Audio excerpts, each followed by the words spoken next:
last time we left off, it was like the crackhead was helping us kill a wizard. Yeah. Or livingly named, the magic crackhead. Yep. Yeah, you guys, you finished going through this dungeon, and we ended with you guys having returned back to the town, right? And are being like, there was a big feast, and everybody was celebrating your guys's. And when you guys got back to town, you found out that your friend.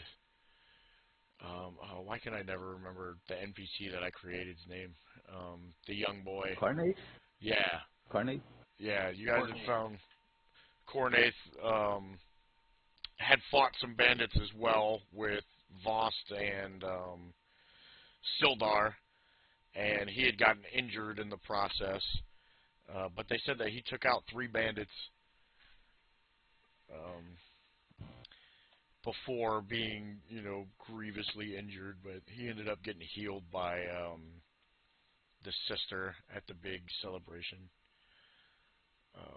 So he's doing okay now. Yeah, and we ended with you guys going to bed after, and that's where we're going to pick up here. With you guys, you're all sleeping at the inn. And we will pick up from there, but was he able to reconnect then? No, I don't see him. Yeah, no. Discord has the weird, notification noise for the holidays where it's just that little jingle. I heard him bouncing in and out, but he's not around. Oh, there he is. He might be here now. We're not sure yet. Yeah, I'm having to use on my phone right now for some reason. That still works. We can hear you at least. Oh, yeah. Yeah.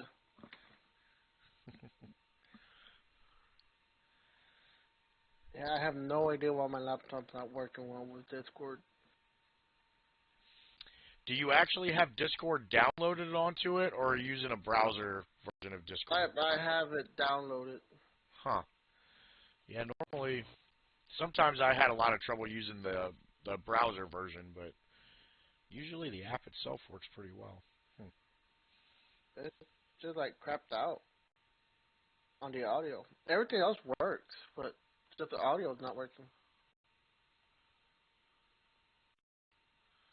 Were y'all able to hear me at any time during all that? Until now, the most recent attempt, no. Yeah. No. Oh, okay.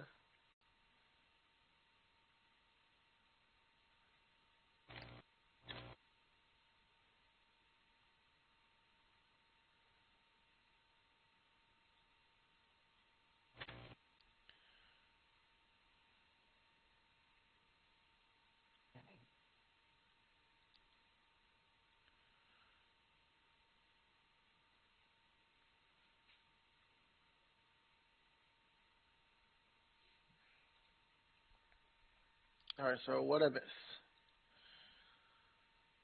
Nothing really. We were kind of going over what happened at the end of the last session. Basically you guys were being praised by all the townsfolk for ridding them of the Red Band ruffians. And you guys had gone to bed after having kind of a feast in your honor. I hid in my room and learned magic. Yeah.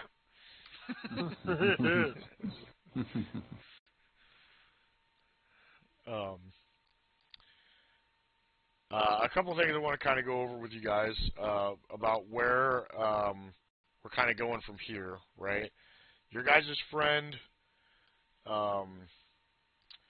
Rockseeker, is still missing, Gundren, right? Yep. You guys have kind of uncovered this almost a conspiracy plot that this Black Spider, whoever they might be, has been hiring all kinds of bandits and ruffians and stuff to kind of exploit this town, right? Flandrin, where you guys are right now. And, that seems finding all the stuff you guys have been through together is this black spider. There was talk at the initial encounter you guys did with the mostly goblin bandits. Man, why can't I? The Cragmaw, right? And you guys found a cultist in the Cragmaw hideout that was from the Black Spider. He had hired these guys to waylay any people coming into this town. Then, in your guys' exploration of the Tressendal Manor, you guys found a staff who you guys found out was the missing Iarno that Sildar was looking for. And let me review exactly what this letter said, because now I can't remember. Both for your guys' and my memory.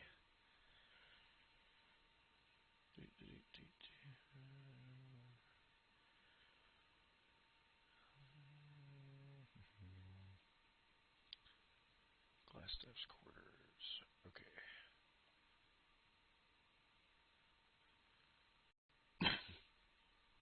Alright, so the letter said, Lord Albrecht, my spies in Neverwinter tell me that strangers are due to arrive in Phandalin, sorry.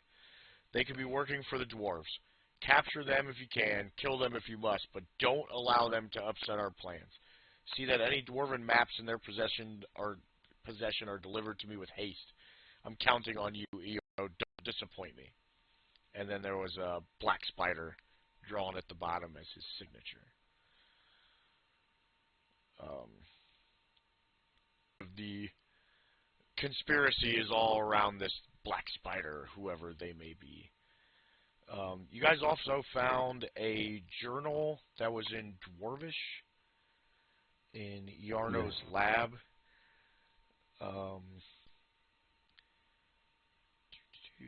That was...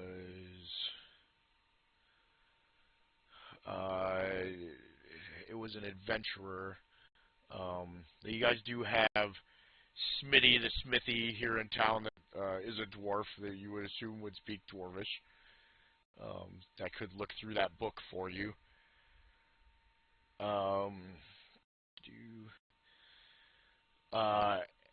But at this moment right now, I think you guys are kind of at a loss where Gundren would be, right?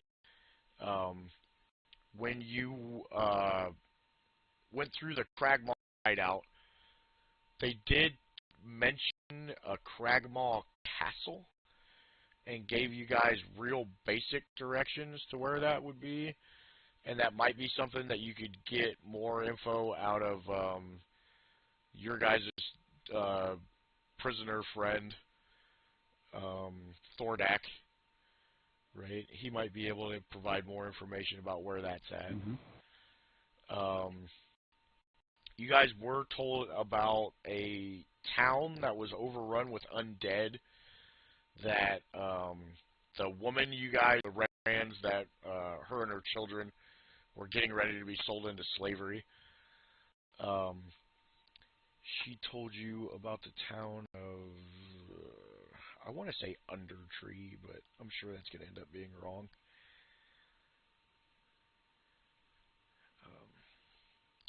I'm sorry, guys. I should have read through the module again before I started up today. Yeah, don't worry. Yeah, don't worry. Yeah, I've got no room to complain anymore.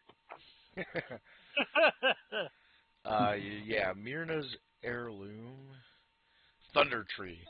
There's a town nearby that is called Thunder Tree that is overrun with undead, and she gave you directions. Her family had an herb and alchemy shop, and there should be an emerald necklace hidden beneath a section of storage shelves that she couldn't go back for because she's just a regular person. Uh, so, like I said, it is up to you guys where you want to go from here. Sister Garielle gave you guys a quest to go after Agatha the Banshee. She's in the town of Conaberry. That's not far away.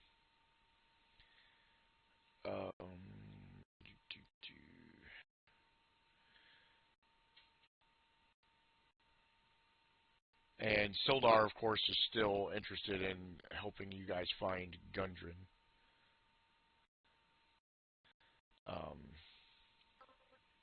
And there is more some of the townsfolk could tell you guys too. I didn't want to like completely inundate you guys with quests. It's fine. That's kind of what this module does, is it just like throws a whole bunch of stuff at you, and then it's up to you what you want to go to do. But here, I will tell you guys that there was another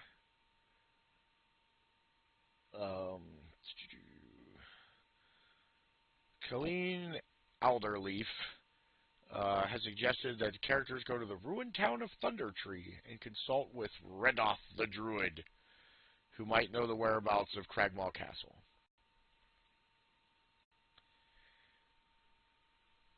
Okay, so it's kind of side quest or go back to finding our dwarf friend.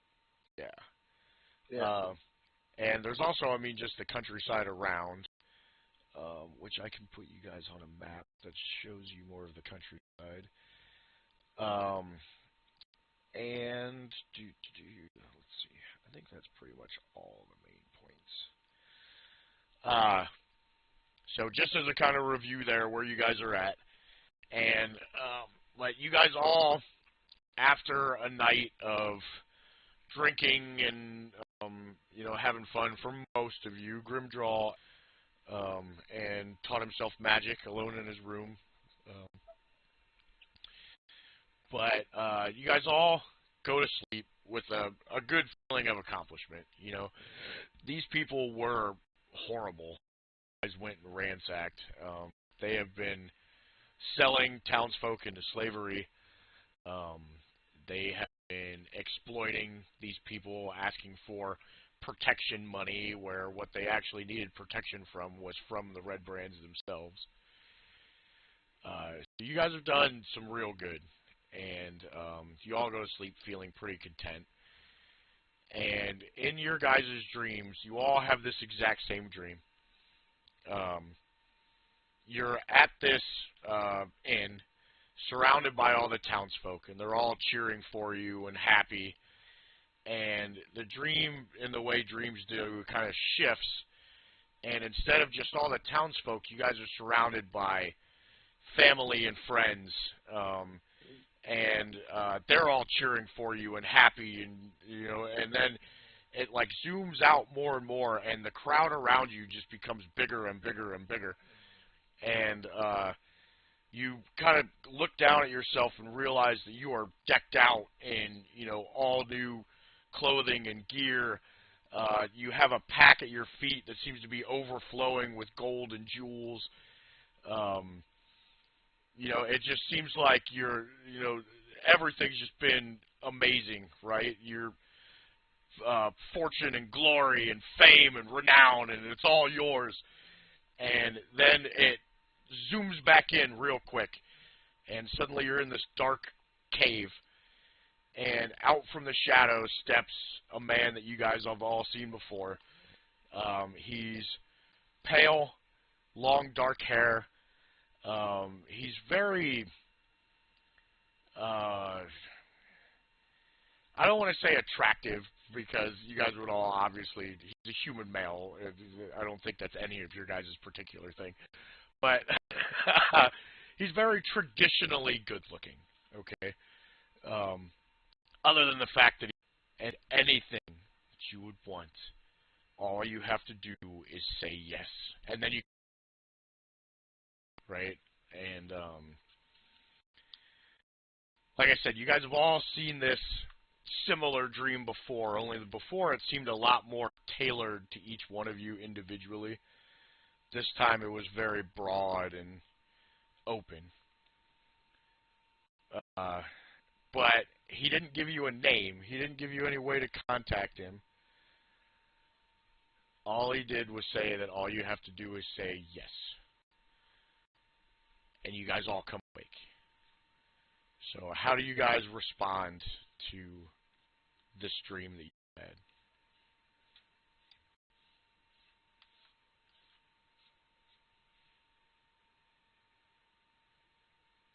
You know, don't all yell out at once. we're all thinking. Yeah, I was finished.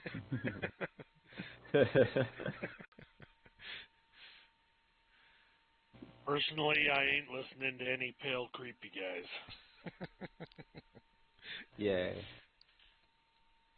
Me neither. Already got drafted to be a pirate once. I think I'm good there. Okay. He doesn't look like a fighter. I'm not gonna respect him, so I'm not listening to him. Okay. All right. So yeah, you guys all, just kind of brush it off. Another weird dream.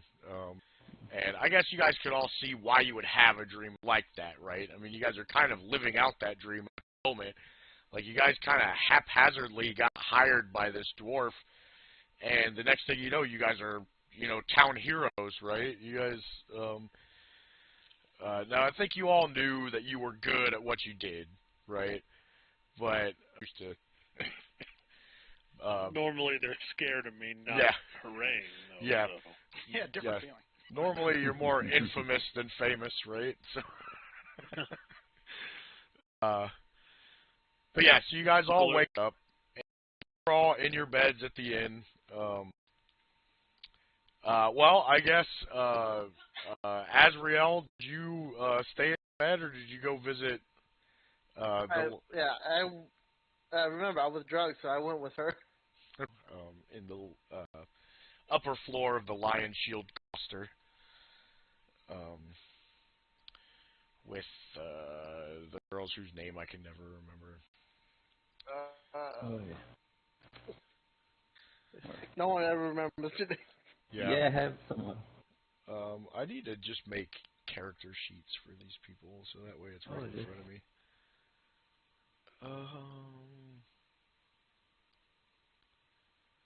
Lenine, right? Lenine. Yep. Yeah. Yeah, Lenine. Lenine Greywind, who is, like I said, the proprietor of Coster. And she actually has shown you guys that she has kind of like a secret armory at the Lion Shield Coster, which you guys would now be able to afford some of the stuff with all the loot you just got. If that is what you wanted to do. So anyway, the day is yours. What would you guys like to do?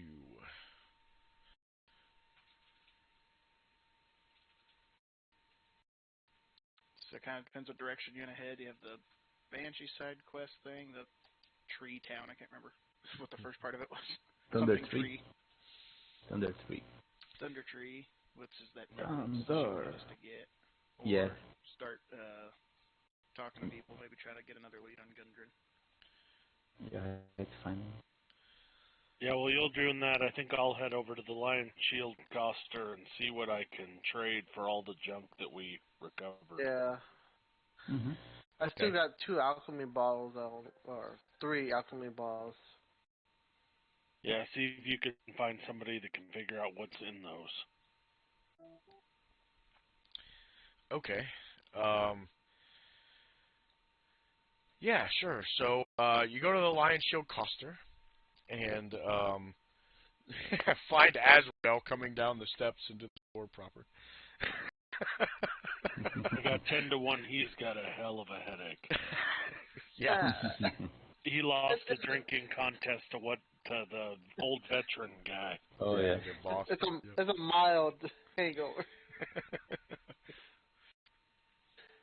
All right, here I'm gonna move you you guys to the Phandalin map for now.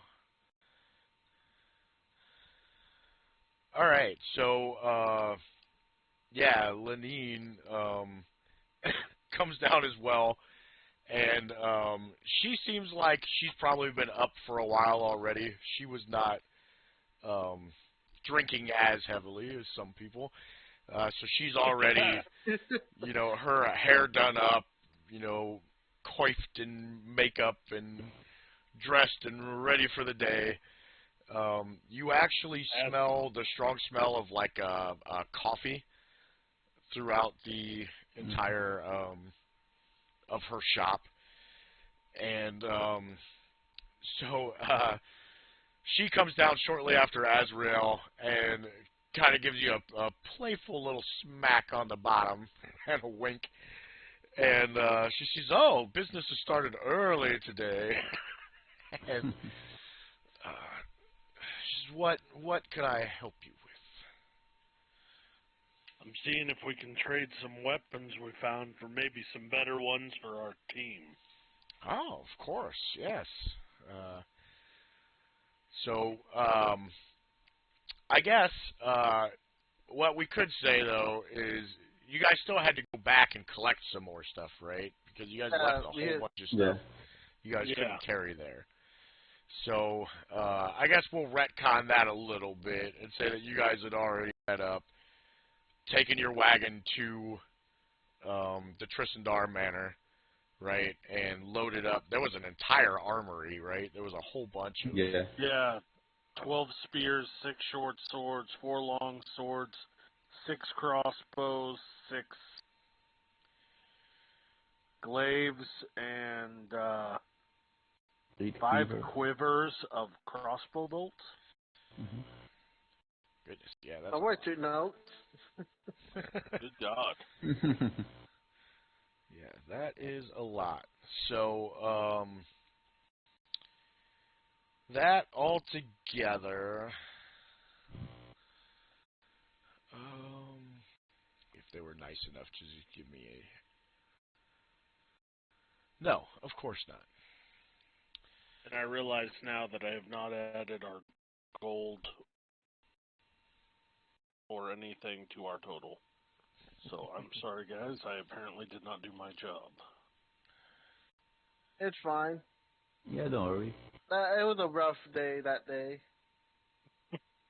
Yeah, me too. I'll get on adding it right now real quick. Alright, let's see here. So, 12 spears. Most of these aren't worth a whole lot. So that's 12 gold. 6 short swords.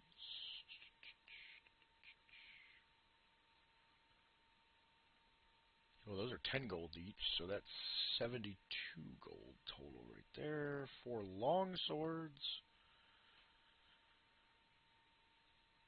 Those are going to be worth something. 15, so that's another 60, so 132. 6 light crossbows.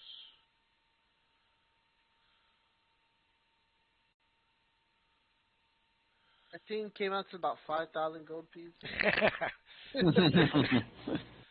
Those are 25 gold each, so 6 would be 150.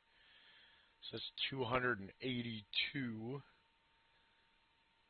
And 8 quivers of bolts.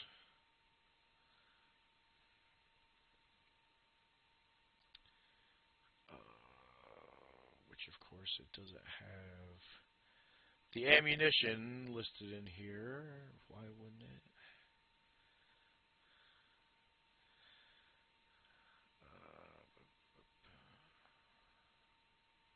How many gold pieces go into a platinum?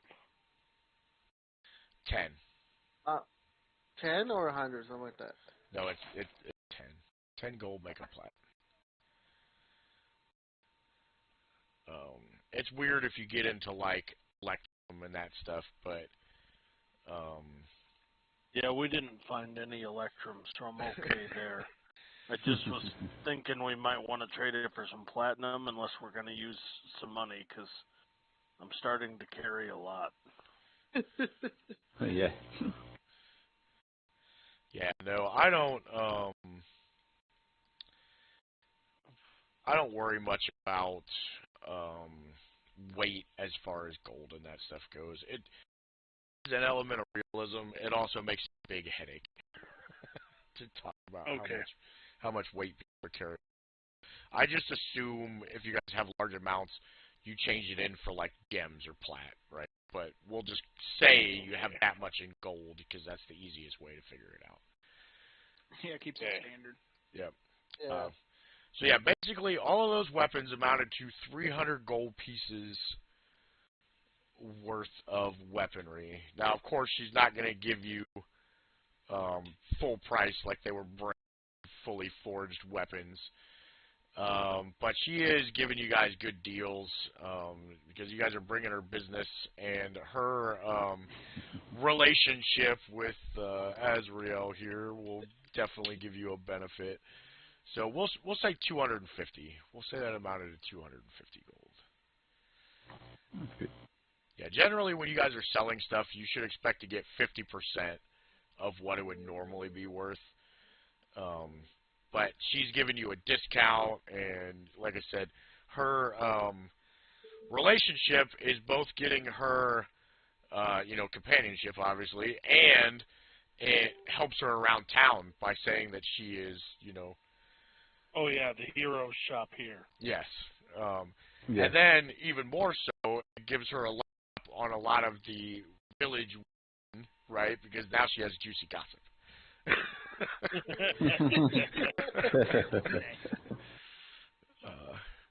So yeah, she is thoroughly enjoying your guys' company in multiple ways.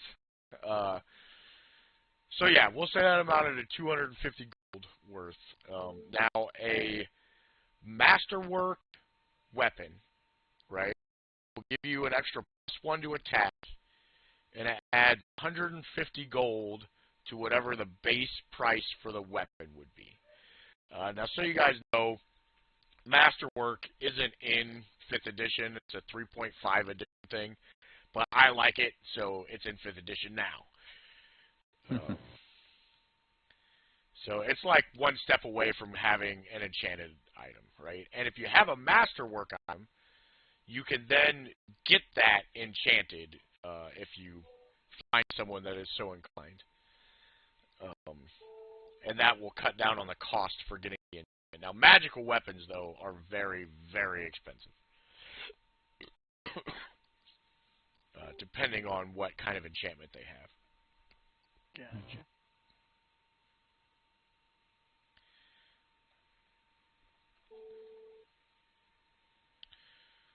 So yeah, Grim, if you wanted to buy a Masterwork halberd or sword or whatever weapon you choose to use, being a fighter, you have proficiency in all martial weapons, so all martial and simple weapons, so you can use any weapon you want. But she has Masterwork in pretty much everything. Take your pick, yeah. All right, and I also have 3. I'm going to keep one of the Morning Stars, but I'm going to turn in the other 3. Okay. I had Morning Stars from a fight before. Oh yeah, from that bugbear first bugbear. Yeah. Mm-hmm. Mm-hmm. So you've just been walking around strapped with Morning Stars all around. Especially walking up to sell all the weapons, you were a walking armory. Yeah, seriously. Yeah. Yeah. Put the weapons on the table, and I'm sitting there for 5 minutes. Wait a minute, wait a minute, wait a minute. Oh, Yeah, hold on, I forgot one. I forgot. There was a whole bunch of stores and sundry at the manor as well. So it's up to you guys what you want to do with them. Now, most of them would have been stuff that was stolen from townsfolk. So, like I said, you guys could choose to profit off of it, and I don't think anybody is going to be, like, sour about it. But you guys could also decide to, like, donate it to, like, the Townmaster's Hall or the inn. I think it'd be nice to donate it to the inn, personally. Yeah. The Towns Master guy was kind of a butt munch. So Yeah. Yeah. Mm-hmm. Yeah. Okay.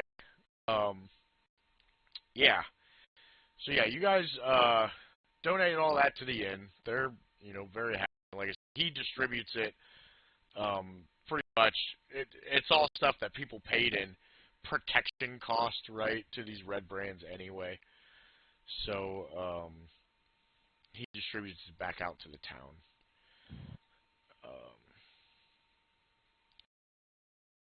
There a specific thing that you are looking for. Now, if you're looking for armor, you'd be more likely to have to go to the smithy for that. But weapons has in plenty. Well, I just kind of itching to try my new spell out, so I got a new weapon bond. Oh I yeah. can bond a weapon to myself, and I can call it to me with a bonus action anytime I want. Nice. Yeah. So I can call it to my hand. So I thought if it's a badass weapon, that would be kind of cool. Yeah. Yeah, get you something nice. Yeah.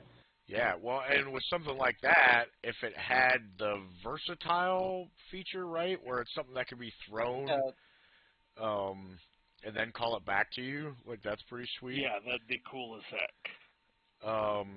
So you have been kind of partial to like hatchets, right? Like a hand axe. Yeah, I have been throwing a lot of hand axes, as that one guy's face remembered. Mm-hmm. So that would be something cool. Technically, you can throw about anything. Yeah, yeah. Now, yeah, if you throw a weapon that's not designed to be thrown, right? It'll make the roll slightly harder, but you could still do it, right? You could technically throw anything. But things that are meant to be thrown that you could call back to yourself are like javelin, light hammer, a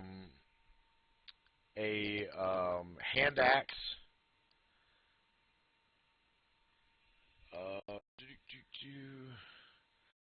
or a spear, or a trident. Well, a trident would be awesome because I'm a pirate. Oh yeah. Yeah. Yeah, that'd be kind of cool. Okay. Oh, and a trident is also versatile, so you could use it in one or two hands, and it can be thrown. So that is a pretty cool weapon. Spear is, a trident and a spear are pretty much the same thing. It's just flavor, right? They have the same stats. Yeah. And trident has reach too, doesn't it? Because it's like a pole arm. I don't think the trident specifically does, no. For that, you need a pike or a lance, or what else has reach? I've been using that halberd. And a halberd has reach. A halberd has reach, yes. Just one sec, guys. Yeah, bud.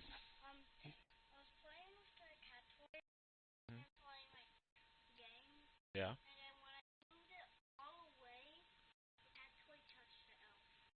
Oh, well, that's okay, as long as you don't touch them, okay? Elves on the shelf. They're not allowed to touch them. All right. So, yeah. So you could do a halberd, and you would be able to throw it, but it would have a relatively short range, and, you'd get penalties in order to throw it, because it's not meant to be thrown, right? A halberd's weighted at the one end. That's kind of the whole point.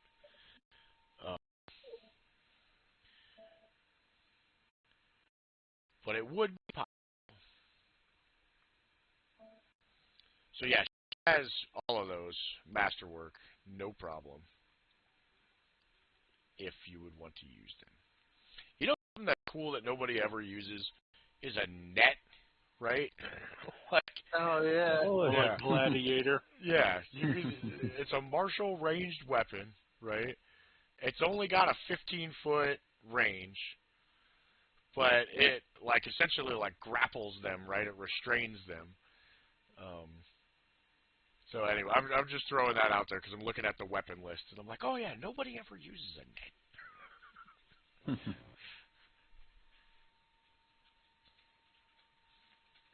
You have to go retrieve the net every single time, and sometimes you might not get it back because they cut it loose.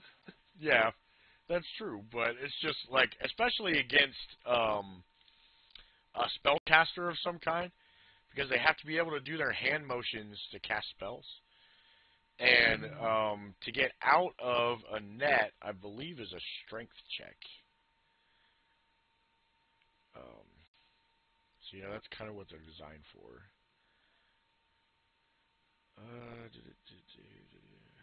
Yeah, it's a DC 10 strength check. Yeah, So anyway. made a rope. Yeah. Yep, just... I think I'm going to stick with the pirate theme. I think I want a trident. All right. All right. We got Neptune now. Yeah. Yeah. So, kind of chuckles, and she says, an unusual weapon, but effective. And, yeah, she has this, it's all metal, right? So the entire length of the hilt, it's all one piece, right? So it comes off in 3 spear points at the end. And, it has like leather wrapped around it for you to be able to grip it along the metal handle. And it looks nice. The metal is flawless. It's obviously been cared for. And she says that will be... she's giving you guys a discount. So it's 5 gold pieces regularly. You had 150 to make it masterwork. So she says 130 gold pieces, giving you 25 gold off. All right, yeah, she I'll hands pay you. her. Go ahead. Yeah, I was just gonna say, I'll pay her, and if anybody else wants anything, remember we still have the 5 gems and the 1 thing worth 1,150 gold, so we got plenty. Yep, yeah, there's no shortage of treasure in this. So how much was it so I can minus it from our gold? 130. Yeah, we have our treasurer because we're kind of lazy. And then, Graham, what you can do is, in the compendium, that lowercase I in the black circle, if you type in trident, it'll come up, and then you open your character sheet, and you can just drag and drop that trident onto your character sheet, and it'll automatically add it as an attack. And then what you'll have to do is there'll be a little gear wheel next to it. You'll have to click that, and then there should be... let me look at it. It's way easier to do while I'm looking at it. Oh, okay. So it's not a trident plus 1. That you gave yourself slightly better than what it is. Okay. So, how do I delete it? There's a little, it looks like padlock. Click that. Okay. And then there should be like a little trash can thing that comes up next to it if you hover over it. Okay, got that. Going back to the eye. Okay, so drag and drop just a regular trident. The thing with a +1 weapon is it gives +1 to attack and damage. And this is just going to give you +1 to attack. So you click the little gear wheel, and... why did it drop 2 of them when I clicked 1? It's because it's versatile. So it has one-handed and two-handed, right? So when you click the gear wheel, there'll be a thing that says magic bonus. Put a 1 right there, and then just close back out of it. Okie dokie. And let me make sure that just only adds it to damage. Oh, Or to go attack. ahead. What? I'll leave it alone. Okay, here.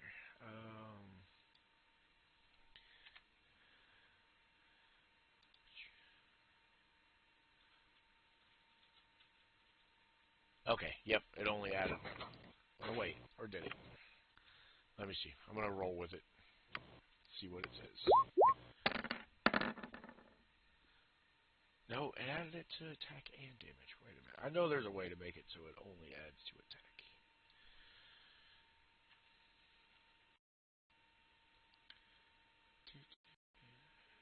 I wonder if Oh, there it is. Okay, in the right under where it says tried it one-handed, it says attack strength plus. I'm just going to put a 1 right there. So then it's going to give you a +1 to attack, but it won't increase your damage output. There we go. Okay. All right, so did anybody else want to buy a masterwork weapon?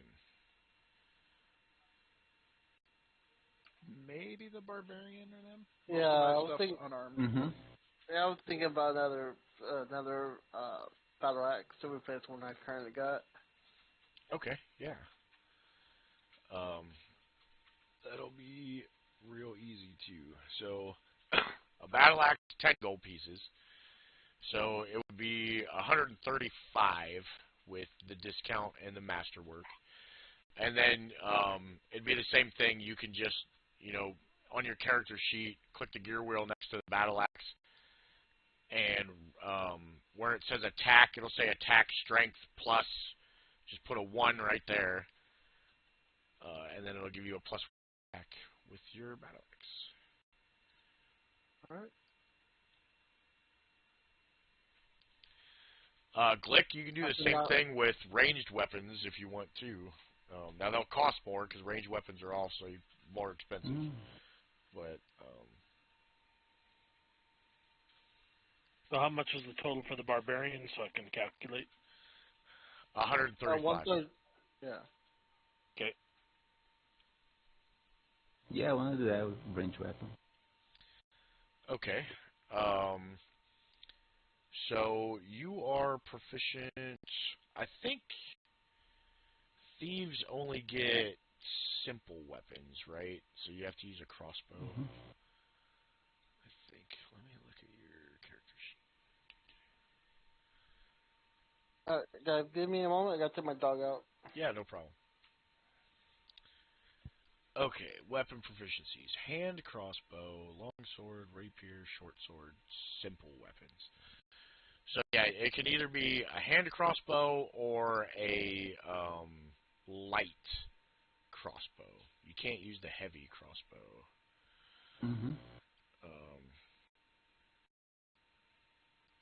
Oh, and is a short bow a simple weapon? We might have been doing your weapons wrong, man, now that I think about it.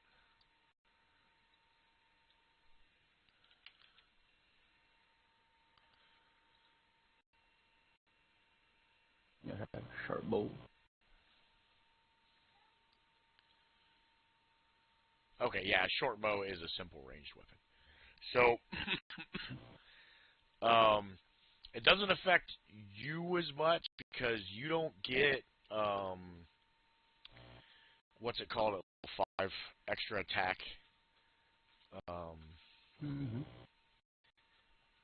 So, the thing that makes a short bow better than a crossbow is that it doesn't have the loading property. The thing about crossbows is you can only fire them once per turn no matter what, unless you take the feat crossbow expert. So crossbow does more damage. It's 1d8, and it costs the same. But like I said, when you get extra attacks, which I don't think rogues do get the extra attack, yeah, because your scaling is that you get sneak attack, right, and it goes up per level. So you're not like a barbarian or a warrior where you want more attacks. Nope. Instead, you get uncanny dodge, which is pretty freaking cool too. the Lion Shield and Coster have diamonds? No. No. It's more, it's like outfitting for adventurers, right? Okay. So, I want to say that there is like a jeweler shop in town, though, right? I just need to find a place to buy a couple diamonds for a certain spell. Aha. What cost is the diamond? 50 gold pieces. Okay. That might be something you could find at the Fandolin Miners Exchange, which is a place that you guys haven't been yet. Well, when we're done here, I might take a walk over there. Okay. Did Glick buy the crossbow so I can minus that? Yeah, I want a light crossbow. Okay, so it would normally be 175 gold, but we'll take it down, so we'll say 160. 160 gold for that one. Okay. Yep, and then it'd be the same thing on your character sheet. You can, in the compendium, type in crossbow, and then drag the light crossbow into your character sheet, and click that gear wheel next to it, and where it says attack, it'll say attack, dex plus, just put a 1 where that plus is. Mm-hmm. All right, we're still doing the shopping episode, so you didn't miss anything.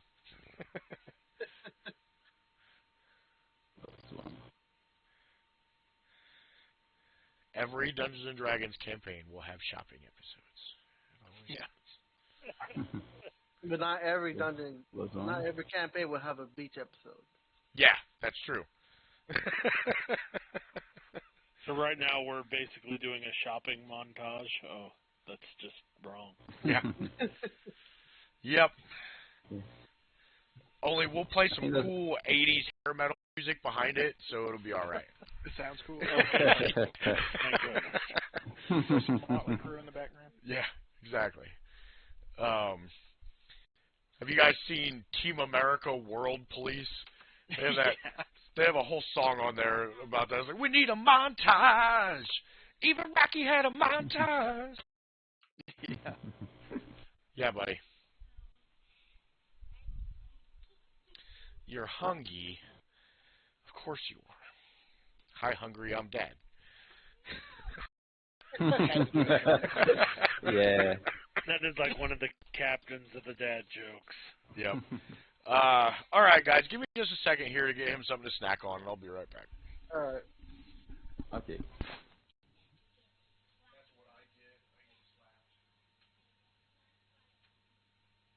So after Glick's crossbow and my trident, and I can't remember what our barbarian got. The battle axe.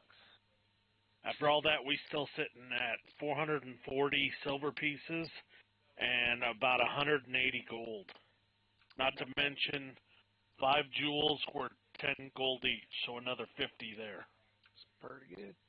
So not too shabby. Plus, I still have the Tressender family rings that are technically worth 50 gold each.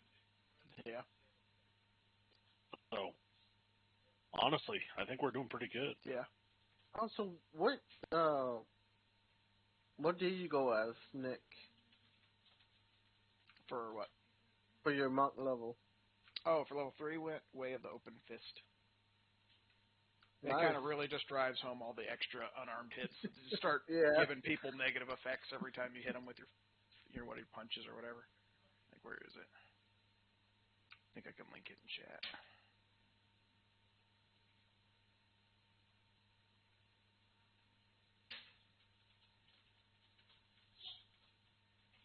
So you get to start bullying people. You either knock them down, push them away, or they can't take reactions. So I guess they can't like hit you if you run away until your next turn. Oh yeah, you can knock them prone, or you can push them back. and then you get this one where you can start catching ranged attacks and throwing them back. Oh, nice. Yeah, I just got this one right here, and Yeah, I was kind of catching up. Like, I know he's Eldritch Knight now, so he's going to be throwing magic. He's got Scout. Which one did you go with? I got the Zealot. Oh, I'm trying. Yeah, I've seen that one just because there's memes on it. The man literally too angry to die. Yep. And even if I do die, there's this. I'm trying to put it in the chat, but it's not going through. It's like when you hover over it, it's got that gear wheel or like the chat bubble. Yeah, it's not going through on the chat bubble though. That's weird.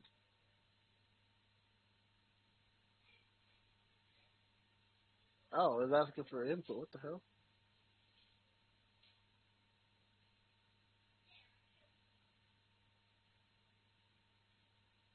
There it goes.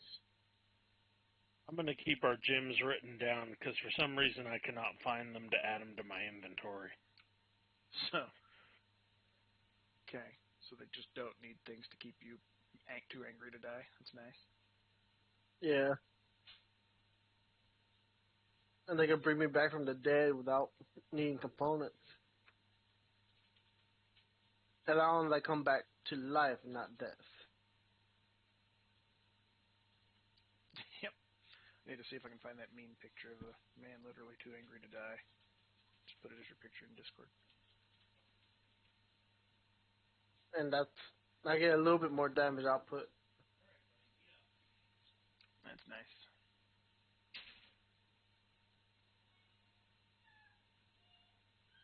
Which damage type did you pick? I have that radiant now. Okay.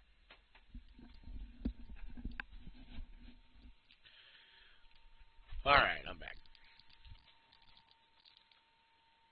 Welcome back. Okay, so is there anything else people want to buy during our shopping montage? I'd like to go find me some diamonds, but other than that. Yeah. I wish that maybe we should go get, oh, no.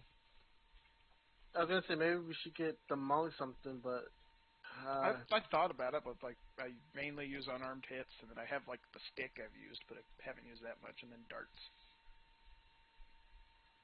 So I mean, I could get one, but it just seems like a lot of money for something I don't use very much. yeah.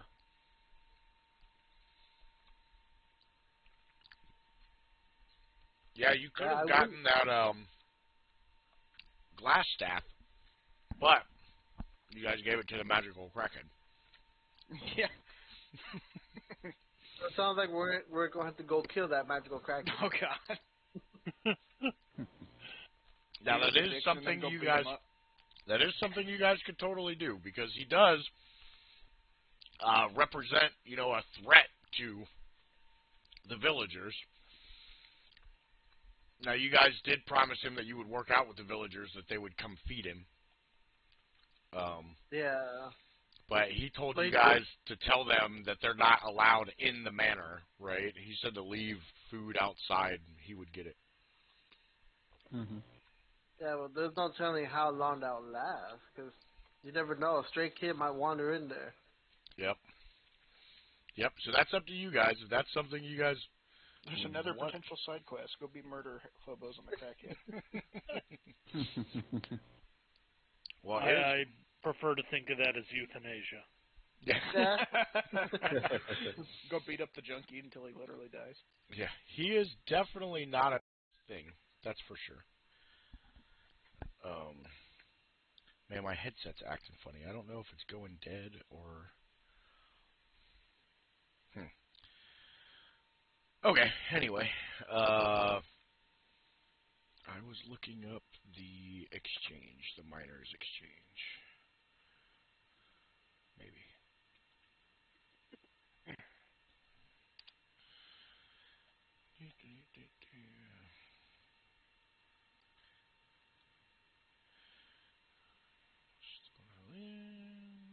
Barthen's provisions. Yeah, there was Barthen too that you guys didn't like very much. Yeah, he was kind of a squirrely little dude. Yeah.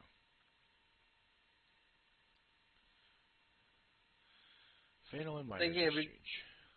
if we go back to kill the magical crackhead, it should take Voss with us just as a backup. It'd be a chance to try out the new level 3 abilities. Yeah. Yeah.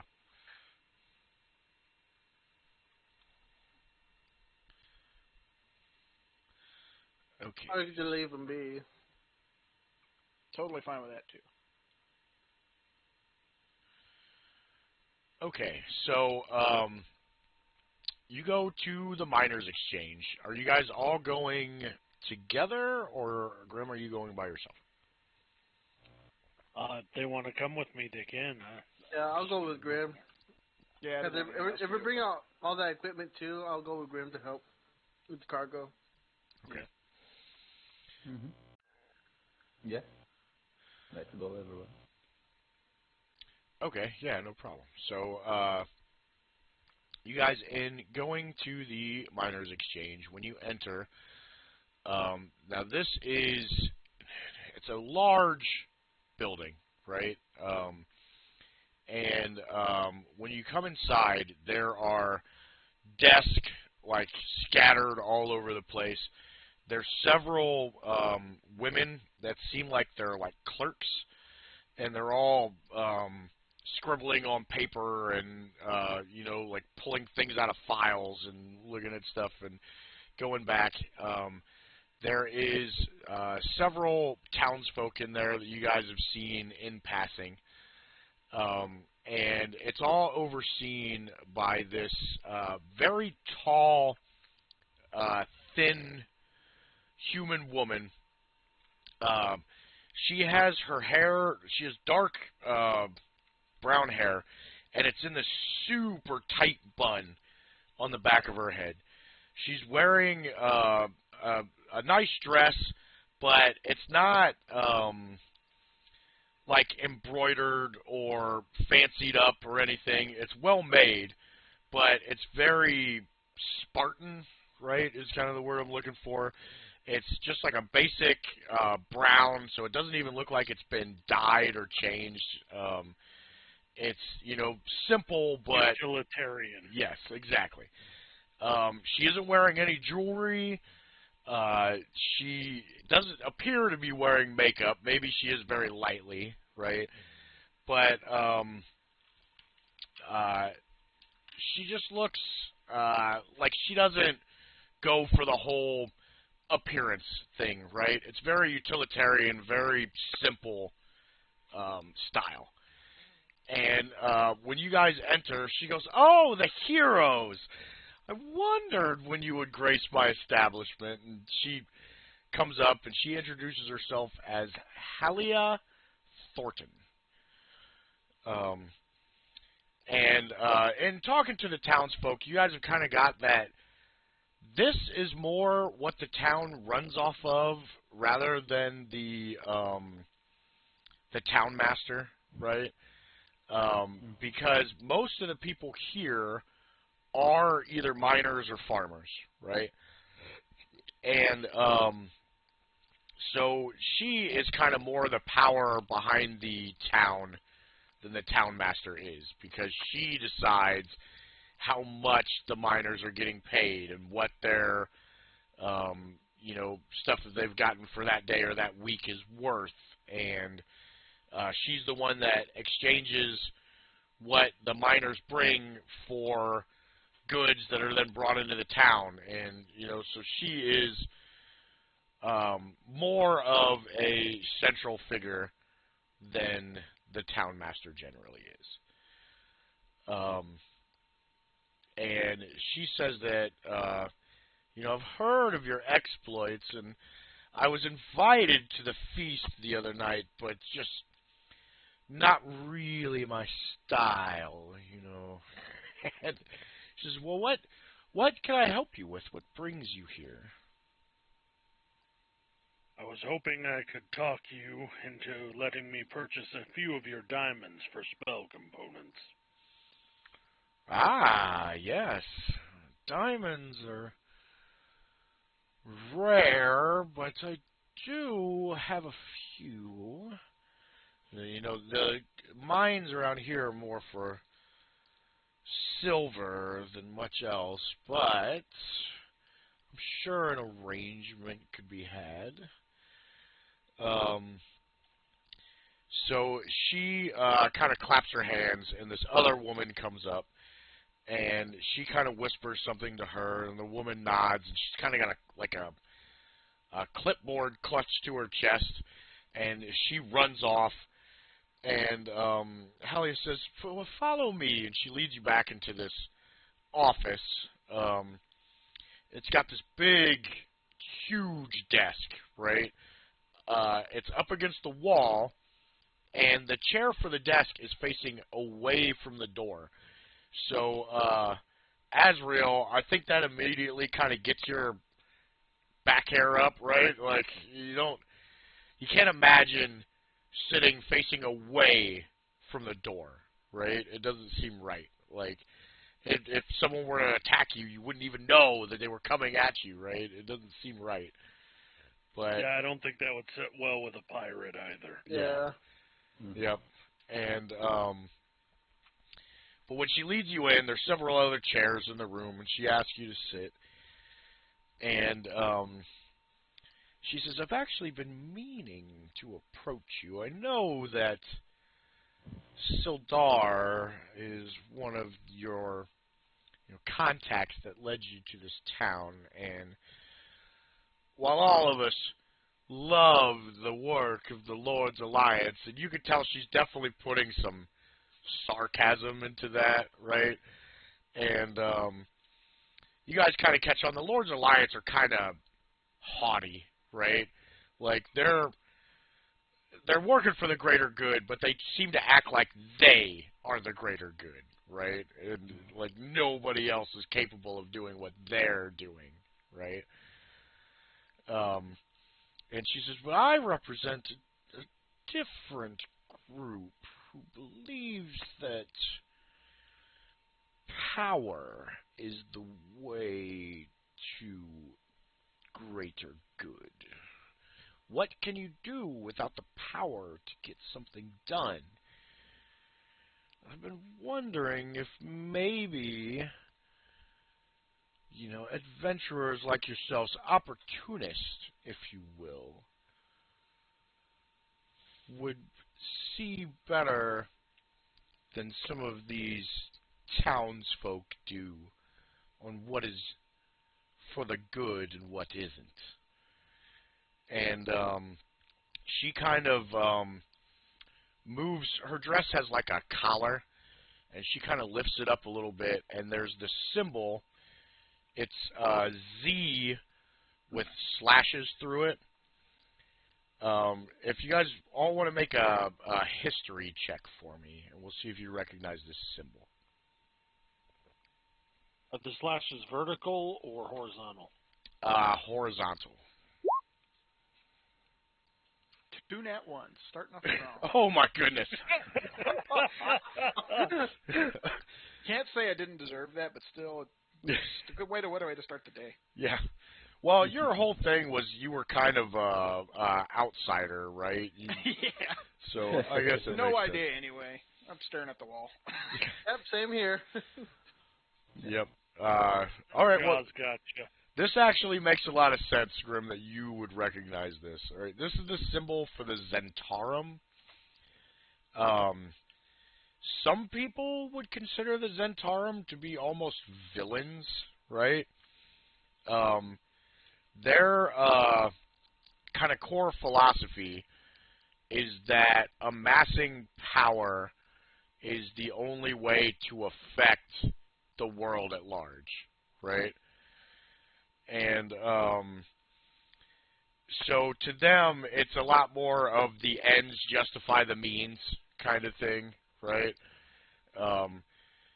It doesn't matter how you get the power, provided that you get it, and then you can do with it what you want, right? So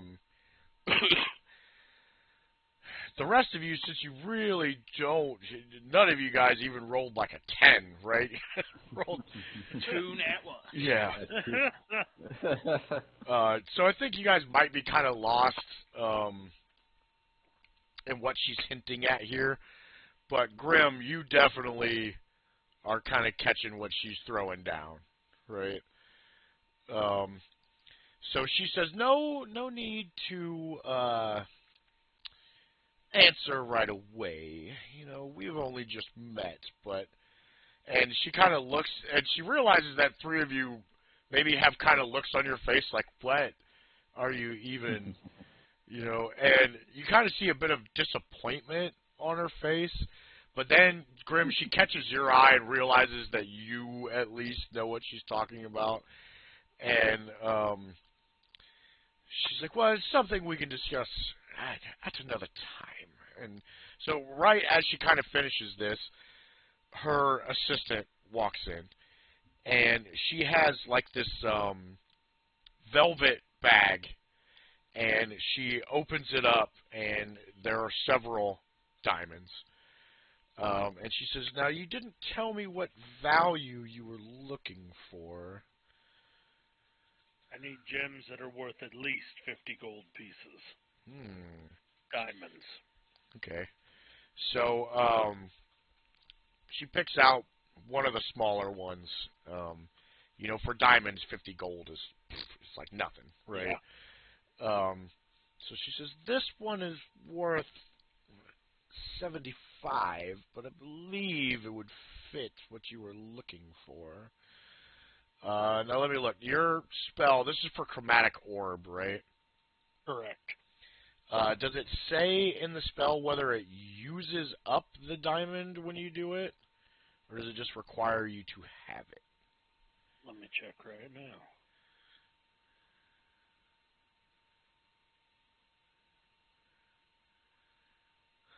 No, it doesn't specifically say that it uses it up. So once you have this diamond, you just have to have it with you in order to cast the spell. You have to pull it out and have it in your hand. Okay, cool. Then I will take the 75. Okay. Okay, yeah, she says, oh, well, a pleasure. And she says, maybe we'll have the pleasure of working closer together in the future. And Grim, she kind of gives you a significant look, right? And I think in your dealings in being a pirate, you are pretty familiar with the Zentarum, right? So yeah, there's an opposite faction, which maybe the rest of you will right. What? Everybody, give me another history check, and let's see if you guys. I gotta fill this one too. It can't do any worse. Yeah. We Literally all get cannot that be worse one. for me. It's only the We same all for get me. that one. Okay, I don't know why I'm getting this pop up. This is the good side, so I'm probably going to roll terrible now because it's the good guys.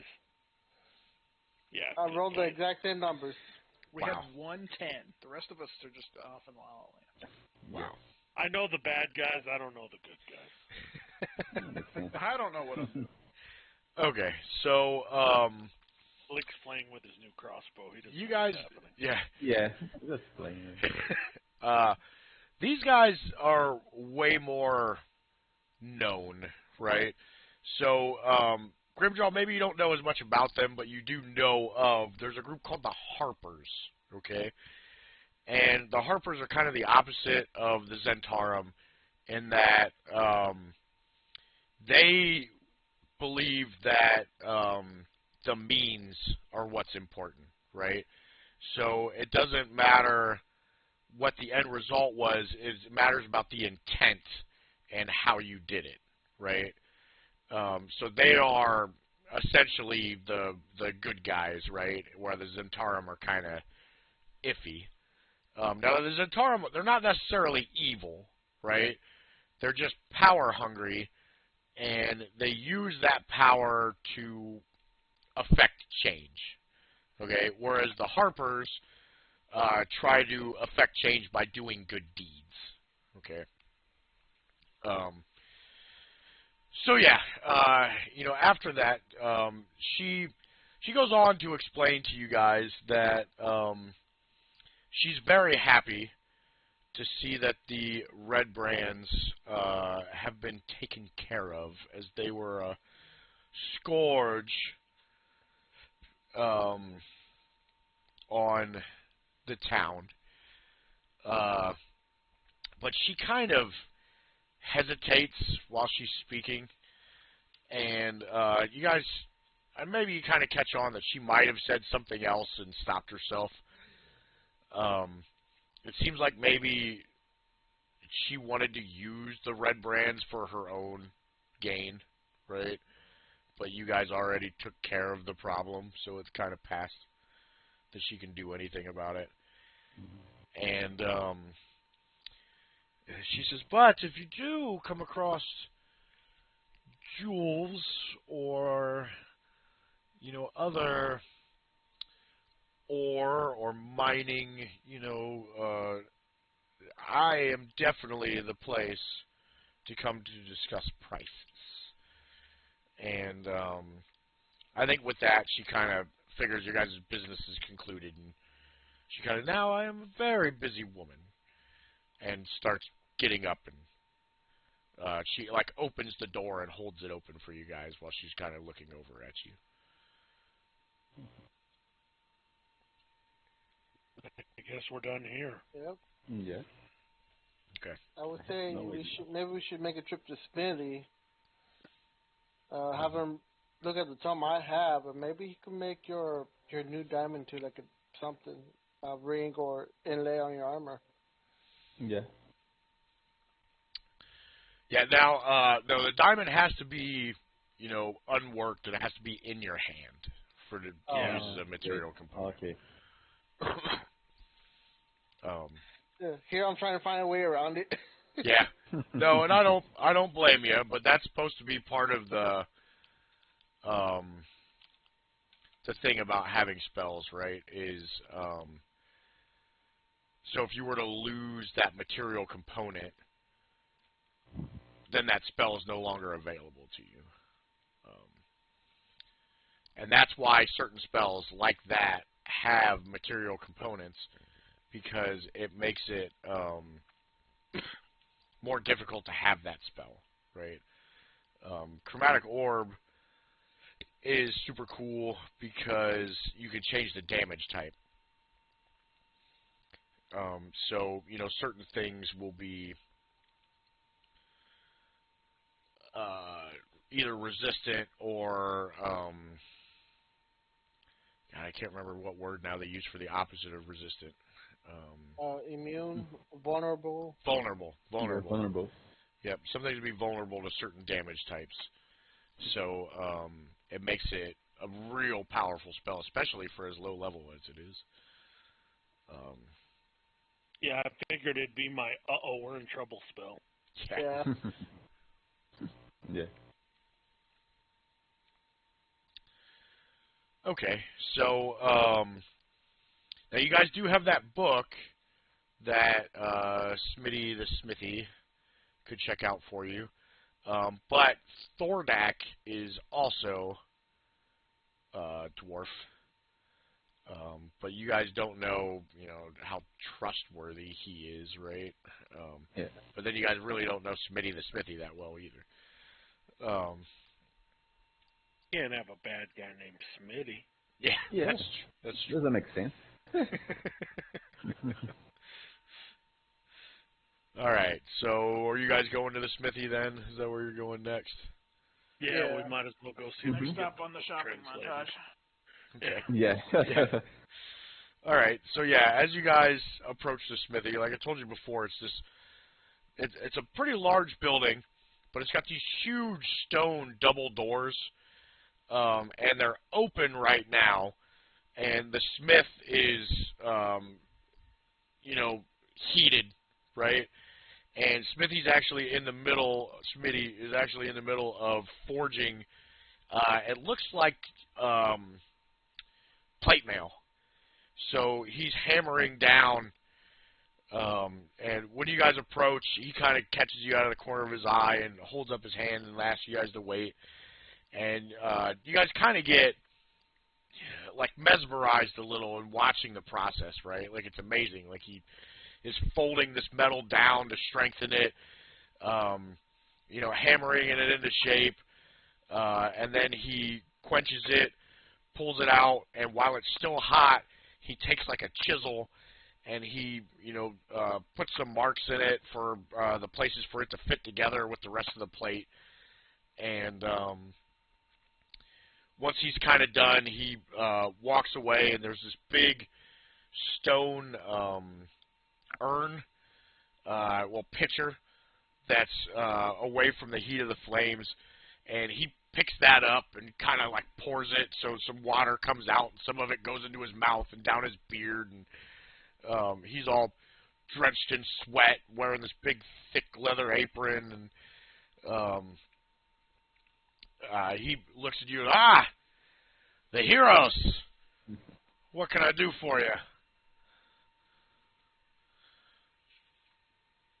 We have a book we'd like you to take a look at for us, Smitty. Yeah, Books. Of all the... I pull it out. Go ahead. Yeah. I did pull out the tome and I go, I could speak giant, but dwarvish is a little harder for me to understand. He says, books. Of all the things you could come ask me about, books. Books.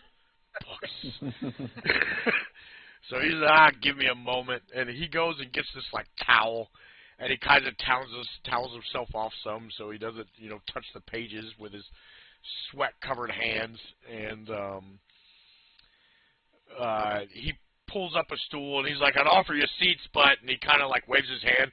There's nothing else to sit on, really, so he kind of sits down, and he looks through it a little bit, and he says, oh, I actually recognize this name.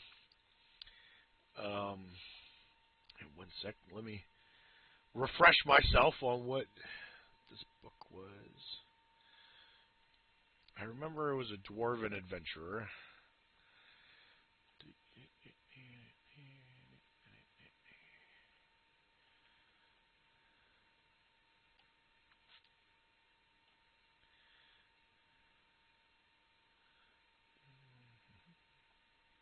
Yeah, I'm looking at the handbook right now, and it says that giant and dwarvish are written the same, just a different language. Yeah, they use the same characters to write with, but it's just a different language.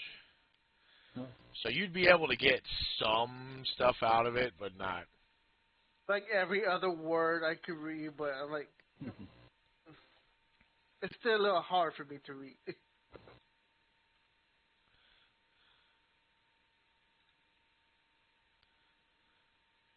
Read one line, skip a few, read another line.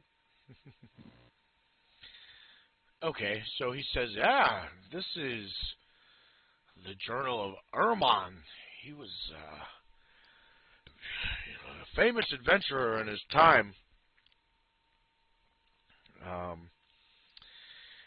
He's actually tied closely to the history of Wave Echo Cave, which was in this area. And so he goes on to explain.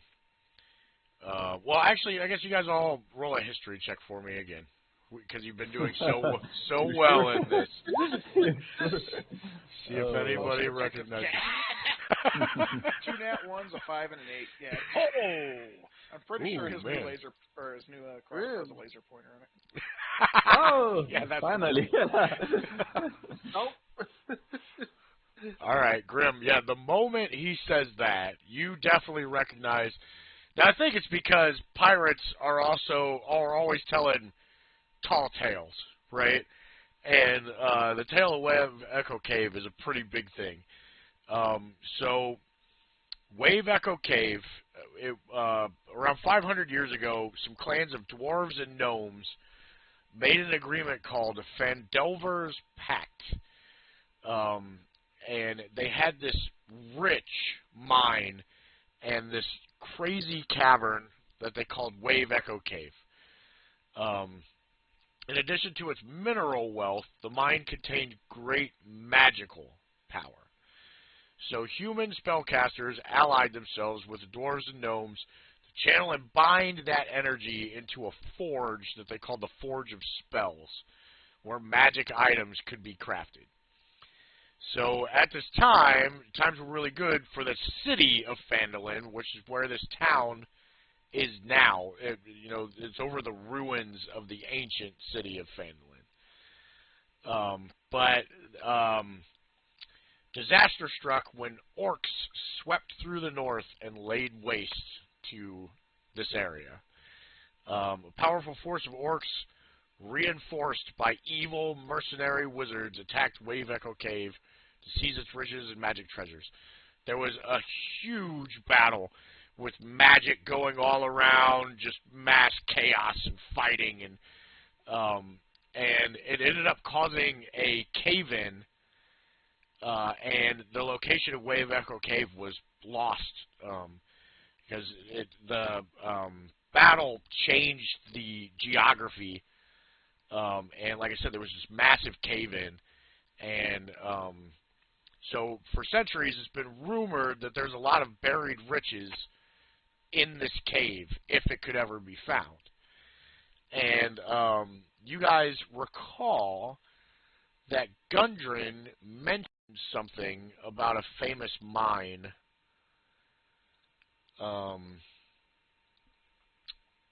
in this map that he found, that he was so excited about. So maybe... Am I cutting in and out? I'm getting some weird beeps on my headset. No, you're good. I was getting you. Yeah, you're good. Okay. Okay, I don't know what it's beeping at me about. All right, anyway, so you guys think that maybe he found the cave. And maybe that's what the Black Spider is so interested in, right? So Smitty kind of gives you guys a basic, quick overview of the journal. He doesn't read all through it. And he says, if you give me a couple of days, I might be able to get you more detail, but, these last pages are him speaking of the horde of orcs, coming, right? So this is just before the battle for Wave Echo Cave. This could be, an amazing historical find if it gives any clues as to the location of the cave. You're more than welcome to keep it to help us. Okay, I could, check back in a day or so, and I'll read through what I can, and I'll let you know if there's any details I think you guys should know. He said, I do remember that Ermon had a very famous mace called the Lightbringer. He says, I'll look more into it. And he kind of seems distracted for a second. Dwarves love mines and gold, okay, and stonework. And so, he kind of seems maybe lost in the past for a second. And he kind of comes back to, and he's like, is there anything I can help you with a little more immediately? And Grim, I think he notices your trident, and he kind of whistles like, Can I see? And he kind of holds his hands out. I hand it over. Okay, he's like, this is excellent work. So, weapons have not been as much of my thing, more of an armorer, but this is a very finely crafted weapon. He kind of, thrust it forward once, like he's testing the heft of it, and he hands it back to you, and he says, I always wondered if maybe I should have been an adventurer. Oh, well, it's a lot safer making weapons and armor for the silly ones that go and do it.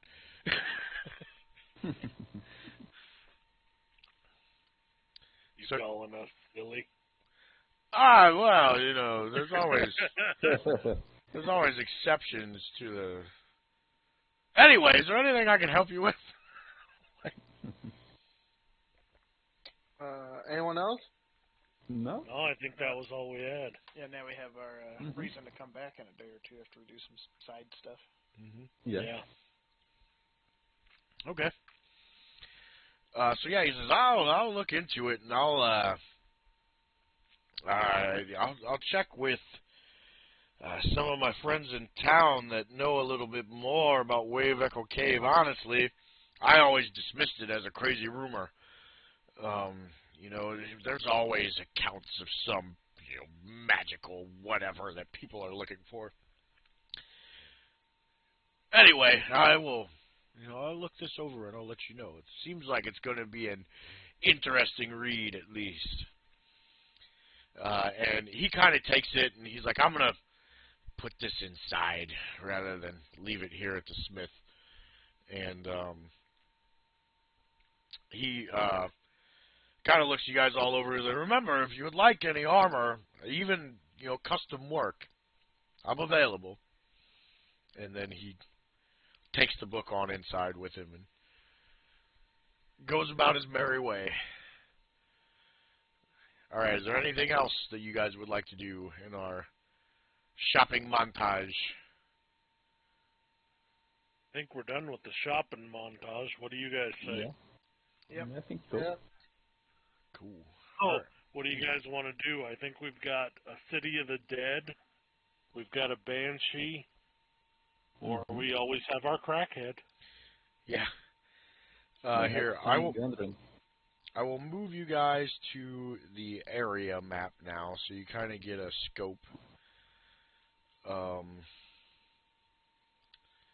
right, let me zoom in a little bit here. All right, so you guys are. There's the Tribor Trail. Okay, you guys are here in Phandalin. And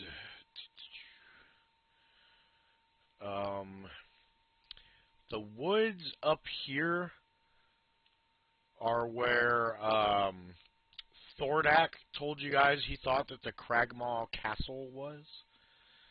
But he said he'd never been there himself. You guys know that the ruined city of Thunder Tree is north near the river that Neverwinter sits on. So it's somewhere between the woods and that river to the north.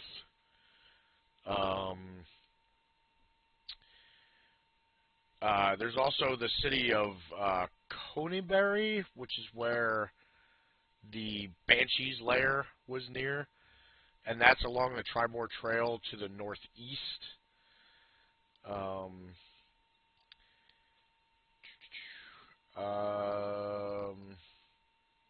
Which is the City of the Dead? No, Thunder Tree is the City of the Dead, which is along the river, like all the way up here somewhere. Oh dang. Yeah, that would be a journey to get that far.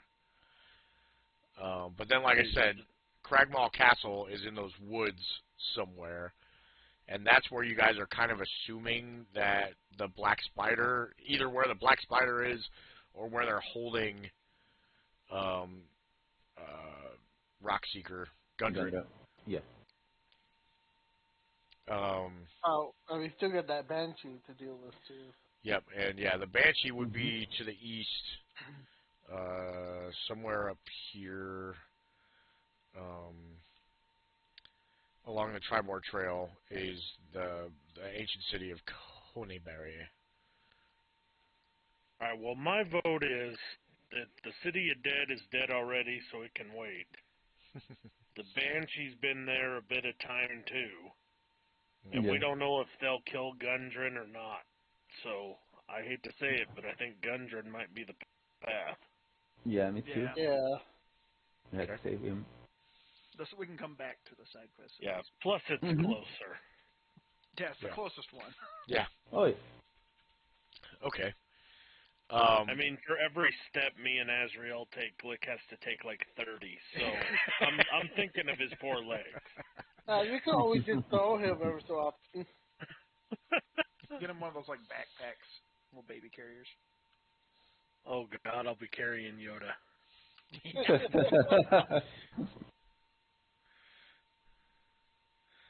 Okay. So, there is, like I said, you guys might be able to talk Thordak into revealing some more information about the Cragmaw Castle, but he did tell you specifically that he'd never been there, but that he knows of it. You guys might be able to ask around town if anybody, like there's not really many explorers in the town, but there has been people that have come through the town. If anybody knows specifically where it is. Yeah, I think we should go through the town and see what we can find out, and I'd like to have a moment, well, an hour, to perform my spell on my trident. Yeah. Mm-hmm. Okay. We could talk to Voss. Maybe he knows So if something. you guys want to go talk to people, I could do that while you're doing that. Yeah. Mm-hmm. Okay. All right. Yeah. Okay. So, who do you guys want to approach? You know, the innkeeper would be a good one to ask who maybe would know more. Yeah, I think it's time for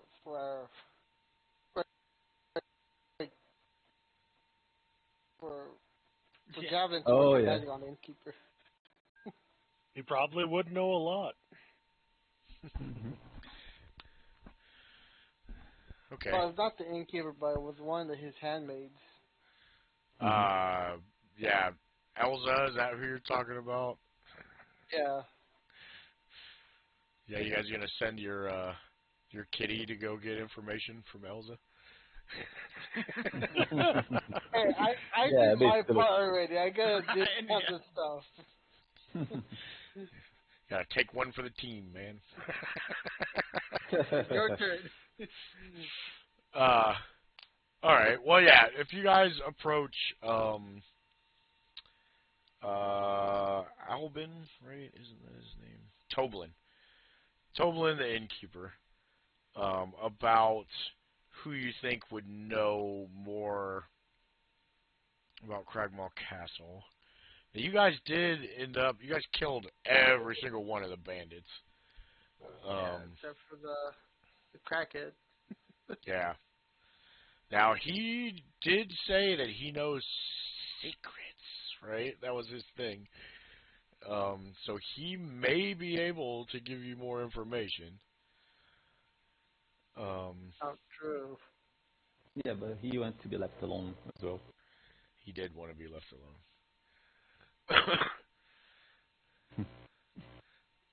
Just take the whole town in there and just fight him for the secrets.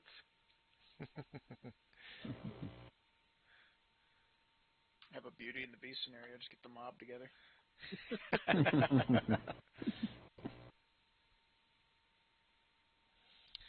All right. So, yeah, I guess are you gonna approach Elza instead of Toblin, or are you guys gonna talk to Toblin directly? Probably the innkeeper, right? Just whoever would know more. I'm assuming the innkeeper. Okay. So yeah. Although the servers would walk in between the tables, they might overhear things that the innkeeper wouldn't. Mhm. Yeah, maybe both. Yeah.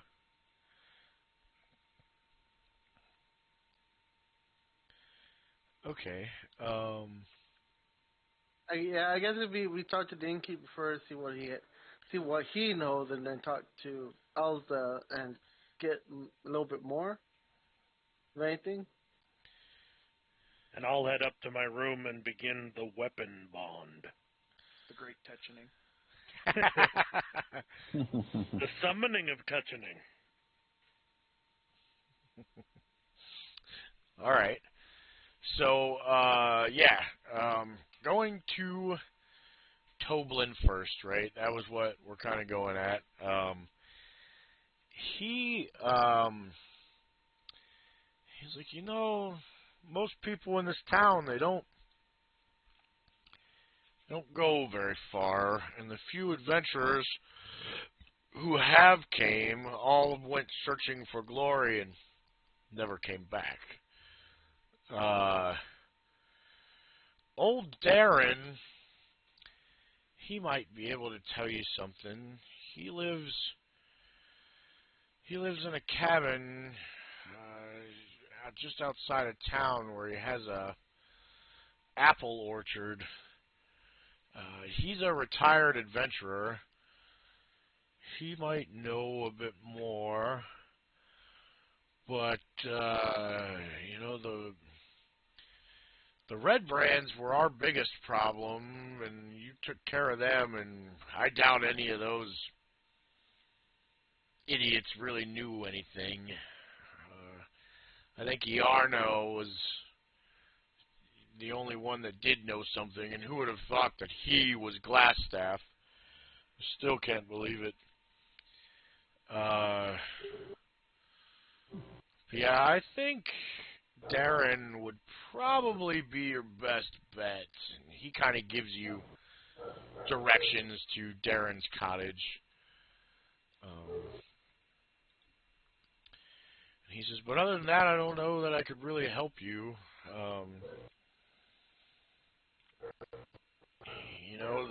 The woods to the north are dangerous.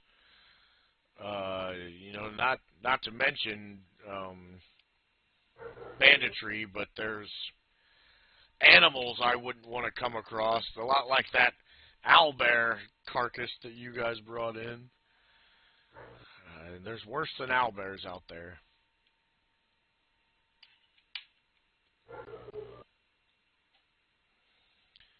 So yeah, Darren Ettermath is the guy he recommends you go talk to.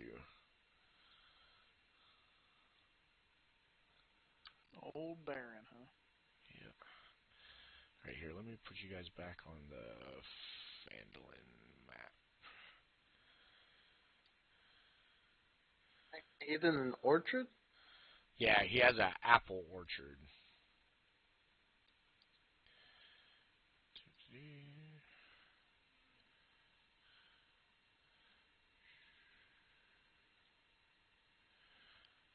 Okay, let me see here. I gotta zoom back out.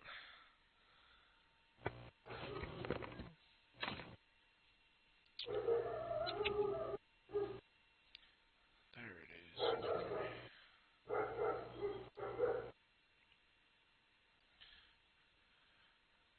Oh, like someone's at your door.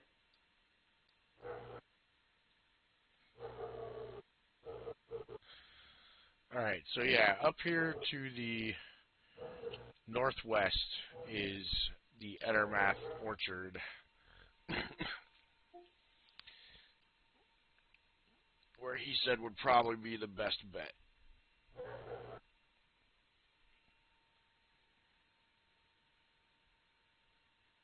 It's still our only lead, I guess. Besides maybe Thordan. We haven't talked to him anyway. Yeah. Yep. Alright, guys, well, Stop. I'm going to take a moment here to go have a smoke. So let's take a quick break. We'll say 10 minutes.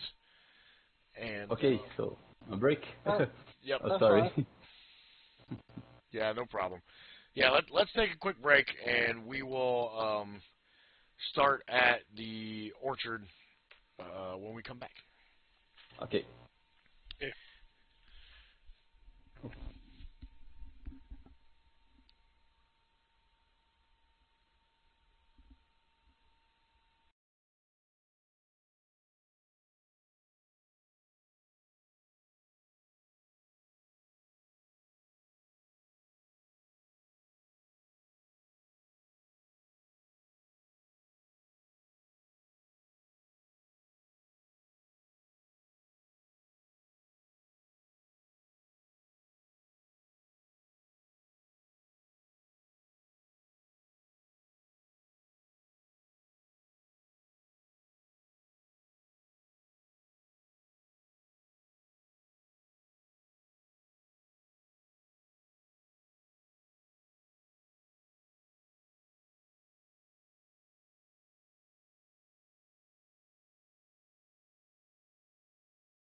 All right, I'm back.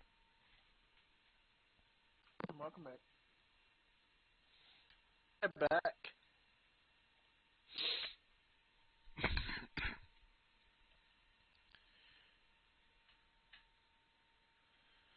Turned on my TV for a second, and they're showing all the lethal weapons. Oh man. It's gonna be Nice. a good day.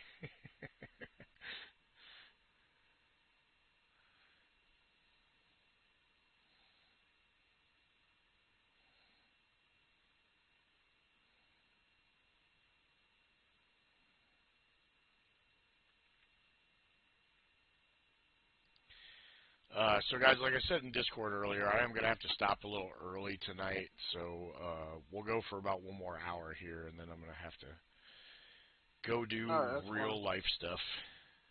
All good. Feel that way every time I have to go do real life stuff. Yeah. Go out adulting.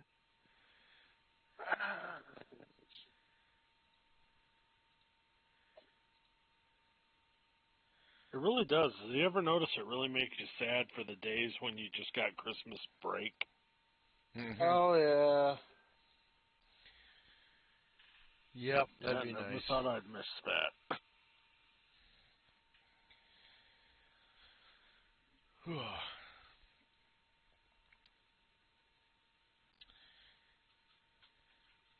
Yeah, I'm actually glad the little woman did all the Christmas shopping this year, and she had it all pretty much done before it was even November. So Damn. Nice. Probably saved Yeah. a bunch of money doing that too. yeah, yep. Now I ended up doing a little bit of shopping on Amazon on Black Friday and Cyber Monday, but for the most part, we already had everything done.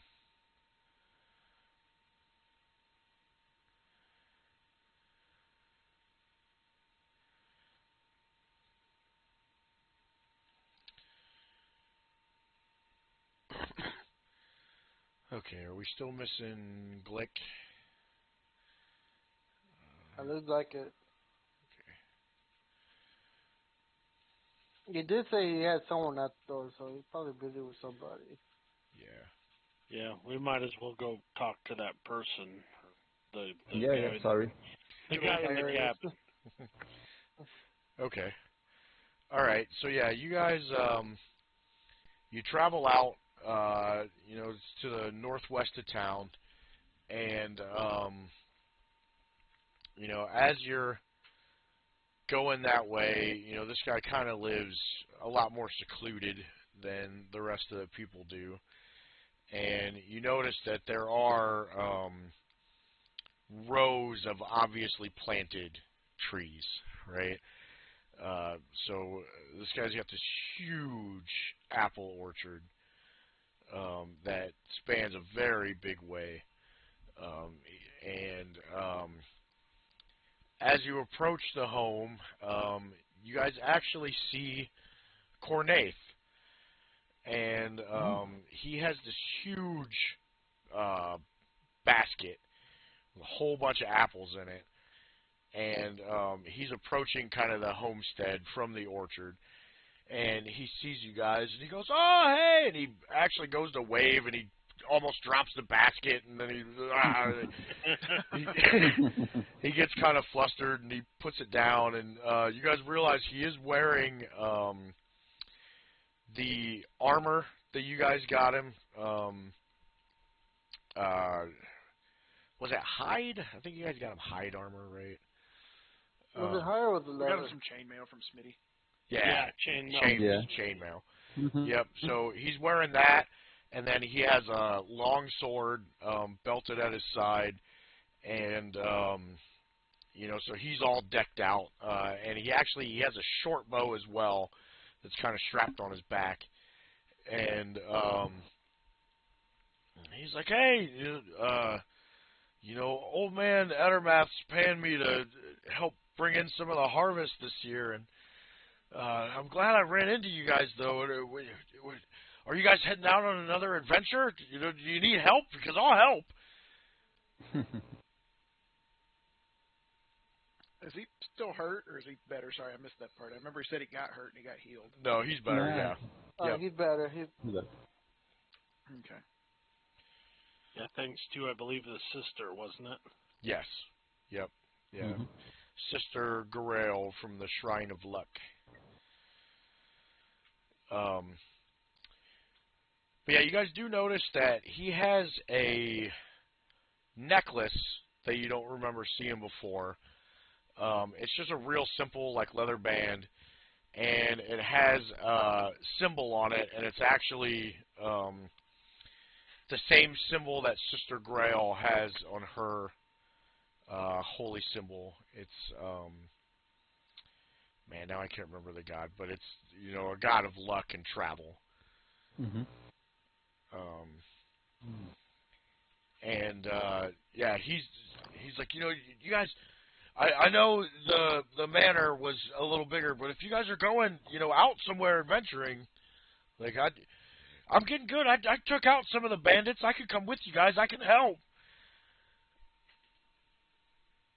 Maybe Do you a little really want? afraid. Yeah, nothing that exciting. Just come to talk to old Yeah. man. It's like, Gary. do you really want to help us, or you just want to get out of this town? Yeah, and he's kind of, well, this town is. I know there's bigger and better things, right? You know, but I'm here now and I can help. You know, I'm one of the heroes too, right? All the village kids now, they all want to know about you guys, and I really think that I could really help you guys out if you guys would just let me. I say we will see, little one.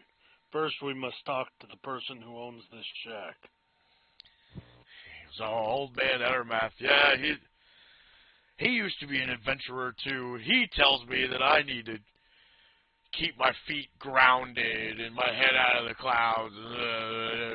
I think he hires me for work just so he can lecture me. And, he's like, but he did help me, and me and him made some dummies out of straw, and I've been practicing with the bow. He's like, I'm getting pretty good. He's like, oh, anyway, I better get these apples in, and I guess I'll see you guys later. And he picks the basket back up, and he kind of goes up to the house, and there's this big wagon that's all full of, like, barrels and bushels of apples. And he loads it up in there and kind of scurries off while you guys are approaching the house. And as you're walking up, you see there's this big porch on the front of the house, and there's this wooden rocking chair. And sitting in it is an elf, and he looks old. And for an elf to look old, he's got to be really old, right? So he has long silver hair. He doesn't look so, like, elderly that he can't, like, get around and stuff on his own. So, you know, he'd be the human equivalency of, like, 50, right? You know, 55, maybe 60. But, you know, for an elf, that's 200 and some, probably. So he gets up, and you guys realize that you've seen him at the inn. You know, you've seen him around before. And he says, the heroes. And he kind of waves you guys up onto the porch, and you realize there's some other, you know, wooden chairs and benches around, and he kind of, come, have a seat. Let me know what I can do for you.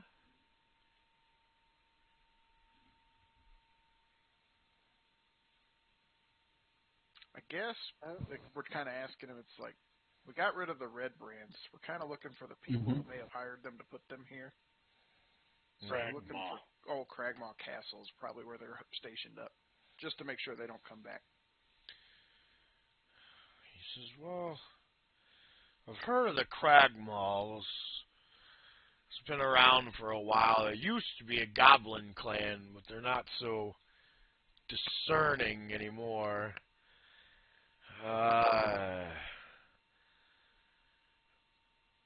But I can't say that I've heard of a Cragmaw Castle. Do you have any kind of inkling to where it might be located? I have been in this area a long time. We do know it is deep in the forest, but unfortunately we don't know much more. Okay. Yeah, trying to see what we can get before going in blind. We could go probably hunting for it in the forest, but who knows how long that'd take. Yeah. This is, in the Or forest. does he know of anyone else we can ask? Yeah. Well, we don't get a lot of visitors. We're pretty out of the way where we are right now. There's no major trade routes here anymore. Not like old Phandalin. You know, then we had a Wave Echo Cave in the Forge to bring people to us, but here, I think most of these people like it that way. They wanted somewhere out of the way. Of course, that comes with its own problems, right? But as far as castles in the Neverwinter Wood, there was a ancient fortress there. Now that I think,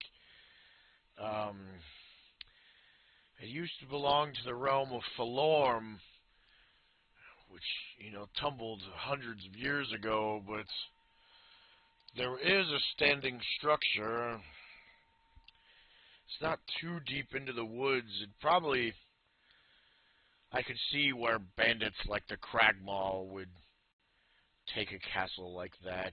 You know, it's far enough from the road to be safe, but close enough to set up ambushes. Yes, here. And he kind of draws the super basic map. Now you can tell he has some artistic talent, but he's like 200-some years old, you know, like be somewhat good at pretty much anything with that much time, right? And so he draws you a castle, or draws you a map to this structure. He says, now I can't pinpoint it exactly, and he kind of gives you how many, you know, miles off the road and into the woods and that kind of stuff that it would be. He's like, that's the only abandoned, you know, structure of any kind that I can think of. It's more of a fortress than a castle. And if it's manned, it could be difficult for you to approach. But, you know, this is the only thing I could think of that would be in that area. That's the best lead we've got, more than we had a minute ago. Yep. Yeah. Yeah. He says, well, you do seem set out to do good, and I appreciate that. I myself was an adventurer once. You know, me and my companions, we did things, most of them for the good, some things for greed. And young Cornaith is very fond of you all. He has dreams of being an adventurer, and Lord knows we need good ones, but that boy, he's so young and naive. I'd hate for him to learn the wrong things, you know. I think more people would be better in, you know, making a homestead and defending it rather than going out seeking for glory. But there are, you know, there are good adventurers, and there are things you can do that are good in adventuring. Not for me anymore, I'll tell you that. And you can tell he looks like maybe he has like arthritis, like his hands are kind of cupped and gnarled, and you know, he moves around okay, but you can tell that he's got like some general pains, and you know, he's lived a hard life. And he's like, I have enough to do here with these apples. Thankfully, there's enough townsfolk to help. It'll be a good harvest this year. And he's like, would you care to stick around? I could bring some food, and you know, we could pass the time with some. He kind of looks around, and he's like, or are you off for your adventure? I mean, we're kind of waiting on the dwarf anyway. We can hang around. Yeah. Mm-hmm. Yeah, can talk a little bit. Okay. We can spare some time. All right. Yeah. So he goes into some tales about different things that he did. There was this crypt that this ancient crypt that people were saying was cursed, and there was undead, but there was buried treasure inside, and he goes on to say that it turns out that the weapon that they found a sword that was cursed, which then led them on to their next adventure to try to free the fighter and his group of this curse. And so he regales you guys with some tales, and but you guys can always tell he's not like super preachy about it, but he always, none of the tales end up being like exciting at the end, right? It's like, we went seeking this glory, and what we found was this cursed item, and then we went seeking to get rid of this cursed item, and it ended up costing us this, and we were beset by bandits, but it turns out that the bandits were, just trying to get money to feed their family because there was a drought, and like, he always makes adventuring sound like it's a chore, right? Like it's something that it never worked out for him, right? And he feeds you guys a whole bunch of different things that are made from apples. Amazingly enough. Yep. As long as he's got apple brandy, I'm a happy man. Yeah, that is one of the things that he has. Yep, he has his own sill, and he is making his own liqueurs from apples. But then, he kind of has this like apple tarts, these little, they're like cakes with sweet apple inside of it, and other dishes like that. And after a while, he's like, "Well, I've probably jawed your ears off long enough. I hope you've learned something from it. Maybe it'll work out better for all of you. I always found adventuring to be more of a curse than anything else, and when I felt I'd done enough, I used my riches to help build this house, and is defending it, and it helped start this town, and it seems to be going good. And now that these red brands are taken care of, I had an inkling to do something about them myself. I thought maybe me and Vost would be able to handle it, but there's just so many of them, and adventuring's for younger men." He's like, actually, Vost feels the same anymore. That's why he's more of a hired tough now rather than an adventurer. But that Sildar, he seems to have a good head on his shoulders. And the Lord's Alliance is helpful. So if you have any other questions about the area, feel free to come to me, and I'll help out as I can. I've been in this area a long time now. And, yeah, what was that other town that was close by that had the Banshee in it? I think it was just on the trail, wasn't Yeah, it? Colberry. It was up to the right. It was like kind of close. Yeah. It's kind of near the woods. Yep, Cornberry. He says, yeah, another failed town in this region after the Wave Echo Cave disappeared. It's mostly a ruin now. Let me guess. Sister Garael is asking you to go deal with Agatha, the Banshee. Yeah, got us pinned on that one. Yeah. Says, yes, the Banshee was old even in my time. And maybe you guys will be able to do something about it, but I know of other adventurers that have gone seeking, what's left of the ruins of Cornberry that never came back, so I would be careful if I were you. But yeah, it's just up Tribord Trail in a few days' travel. It'll be easy enough to spot. It's right off of what's left of the trail.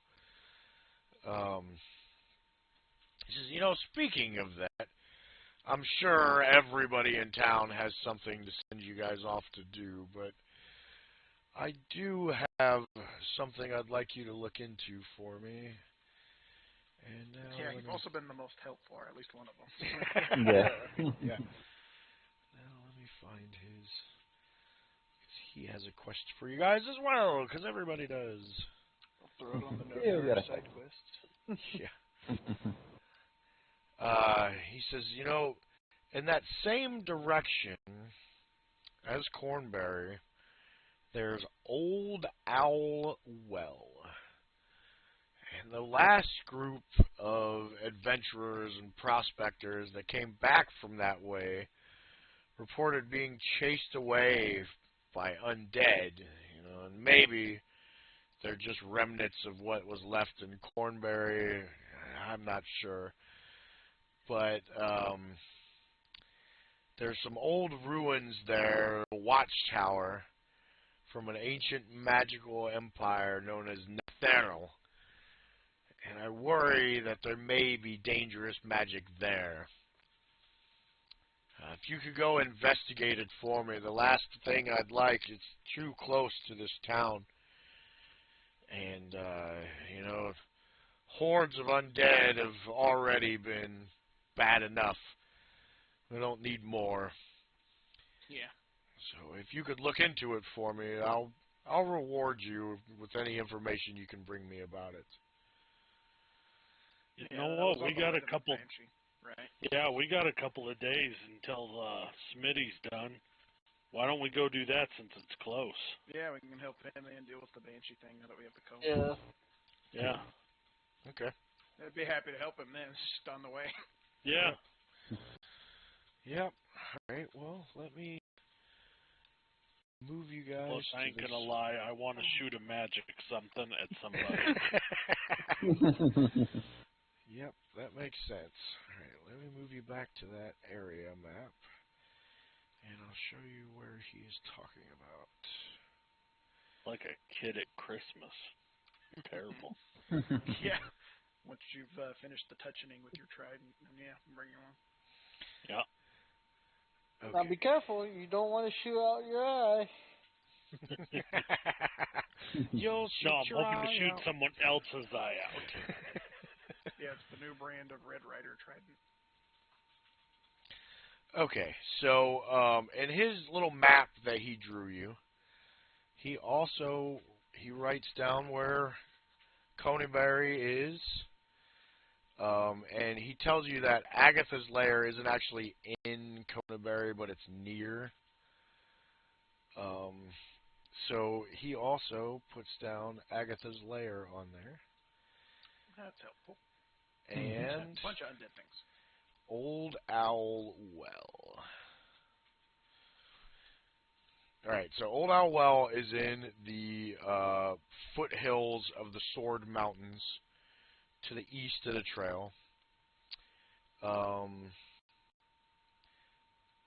Coneyberry is right along the trail, and then Agatha's lair is to the west of that. Let's see, where's the scale for this map? 1 hex equals 5 miles. So, from Phandalin, that would be 5, 10, 15, 20, 25, 30, 35, 55 miles. That's like a day or two trip. Yeah, so let me look up travel speeds real quick. Travel pace. Yeah, we could go get the cart and take the oxen again. Yep.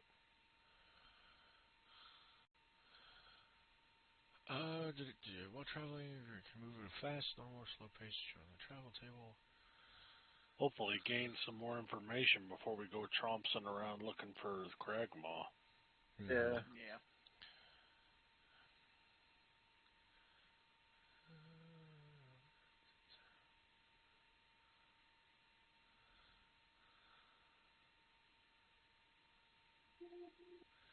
Okay, so in a day at a fast pace, you can move 30 miles, right? Pace means that you'll get a penalty to perception checks, right? Travel fast, so you're not paying as much attention to what's around you, right? A normal pace is 24 miles in a day. But if you wanted to be slow and sneaky, you can move 18 miles in a day. So, and this is assuming like regular terrain, right? So if you guys take the trail, you'll go faster in traveling pace, right? But if you cut through the countryside, like, see, once you get to a certain part, like once you get to Coneybury, right, you have to go through the countryside to get to Agatha's lair or to get to Old Owl Well. So, moving at a fast pace, you could get there at the end of a second day. Moving at a slow pace, you would get there like halfway through a third day.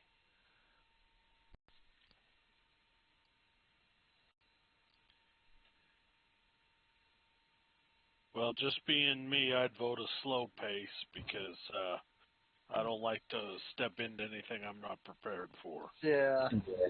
Just kind of like how it lined up instead of the end of the second day where we'd be done with it, like halfway through the third day.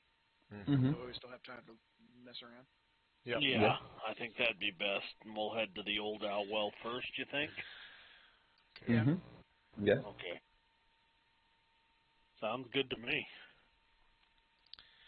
Okay. And we need some meat for Kevin and the guys.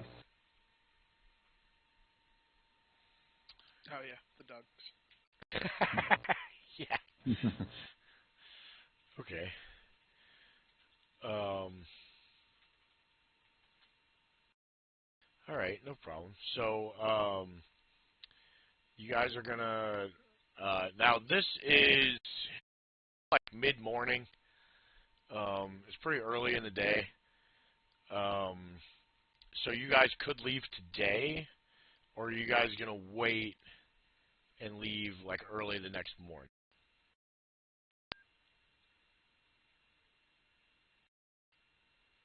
Say, we might as well go. Yeah. We got It's not something like else we we need need to to do. prepare anything else. Mm-hmm. Yeah. Not doing anything else? Yeah, let's go. Okay. All right. So, when you guys were talking to Darren, one of the things that he did that the trail is not safe. Okay, it makes for easier travel, but you guys are essentially out in the wilderness, right? And the world is a dangerous place. So I will tell you that.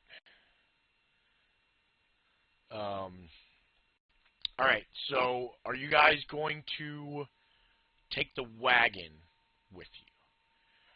Now you could. It's not really going to slow you down any, but it makes you a lot more obvious, right? Yeah. Well, I doubt we're going to find much at a Banshee's place to have to carry back, and Yeah. the Old Well we're just investigating for more undead. Mm-hmm. Yep. Yeah. So I don't Don't think have to we bring need the it. wagon, I guess. Yeah. Yeah, Yeah. at least not yet. If we have to, we could come back for it later. Yeah. Okay. All right. So, you guys, gather up your stuff, and from the inn, and then leave town to the north. And as you are leaving town, you hear, "Hey, hey!" And you guys see running up Cornaith. And he's like, "Are you guys leaving? Are you going to take me with you? I can help."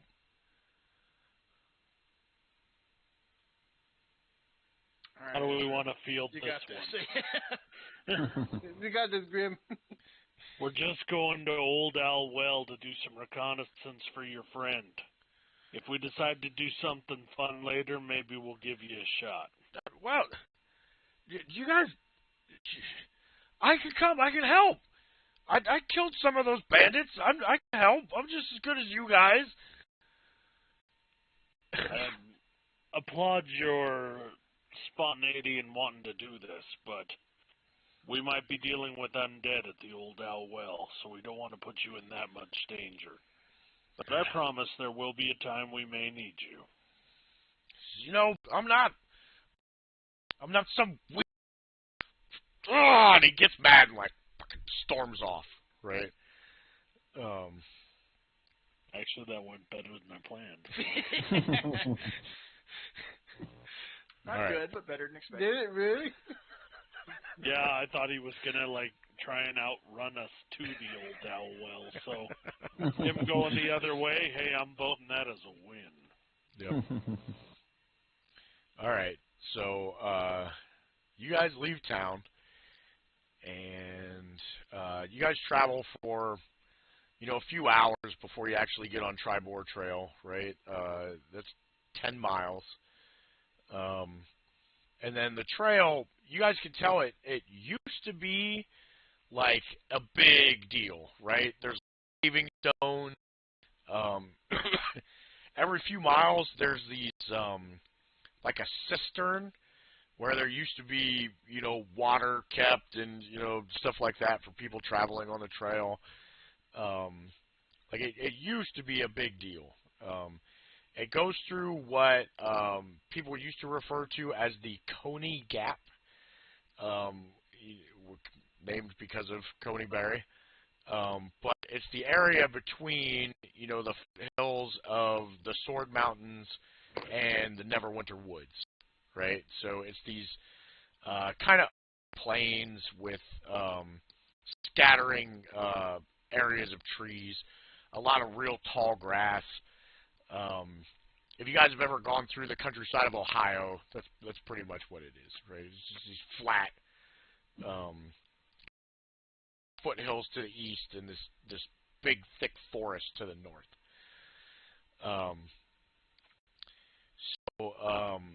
It's sparsely wooded, and it's got this trail goes on and on, right? And actually, off of the map, it goes further and further, and it starts heading towards Baldur's Gate, which, if you guys have played any Dungeons and Dragons game, Baldur's Gate is where a ton of stuff happens, just all the time. So anyway, it's mid-spring, right? So there's a lot of new growth. There's insects flying. It's beautiful weather for traveling. And you guys leave, before the afternoon. It's still like late morning, early afternoon. And you travel for a couple hours. You get on this Tribor Trail. And for no reason at all, I'm just going to roll a d20 here. Yeah, ignore the d20. Okay. Every time they say that, there's something coming up. Yep. And now, for no reason at all, I'm going to roll another dice. I thought he was going to say, and now for no reason at all, could you guys roll initiative? Zero for reason behind this, but yeah, in theory, what's y'all's initiative? Yeah. Okay, so... Oh, someone just rolled in that one. Yeah. Yeah, it didn't roll out very well. Okay, so let me...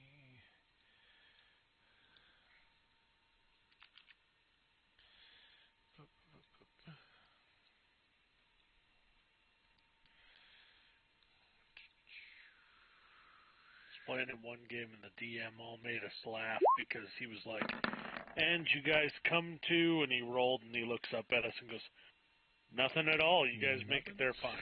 Yeah. Got to keep you on your toes. You're expecting something every time he rolls. All right, so let me... Or gives us the old, I'm just testing my dice.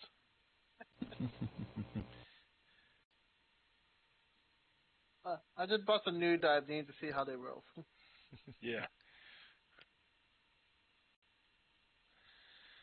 All right, one sec here.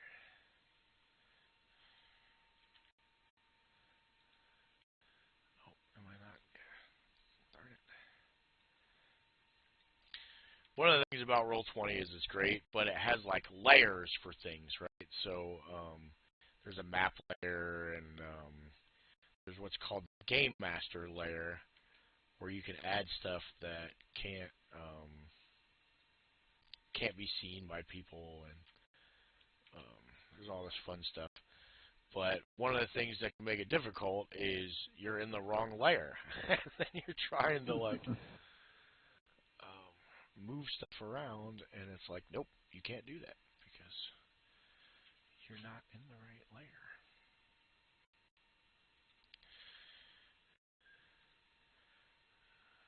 You found this in the cave. We're in a forest. Well, whenever you get to a cave, that's what you found. Come on now. Yeah.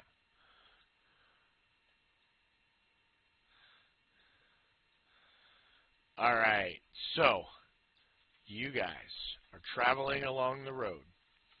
Everything seems to be going great. Birds are singing.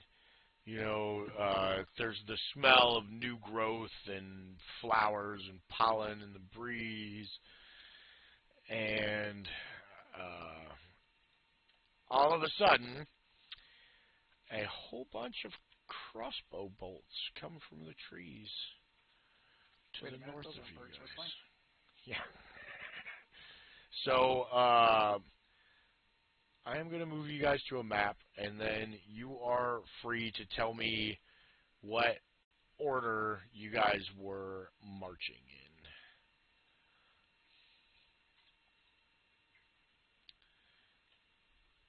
in. And then you're going to get some attack rolls on you.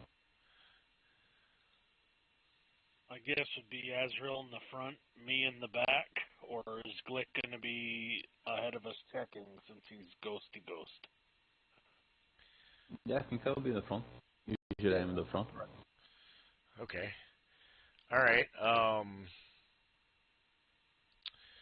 right, Glick, are you trying to be stealthy ahead of them, or are you just like scouting?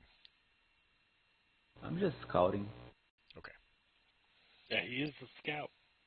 Yeah. Oh yeah. Yep. All right. So now things are going to happen.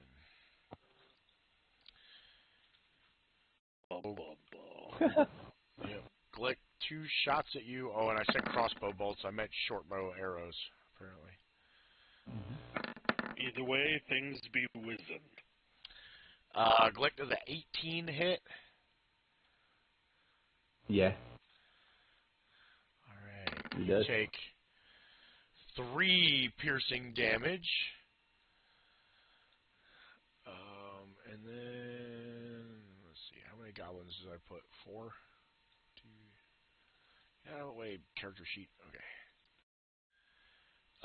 So Azrael, there's 2 shots at you.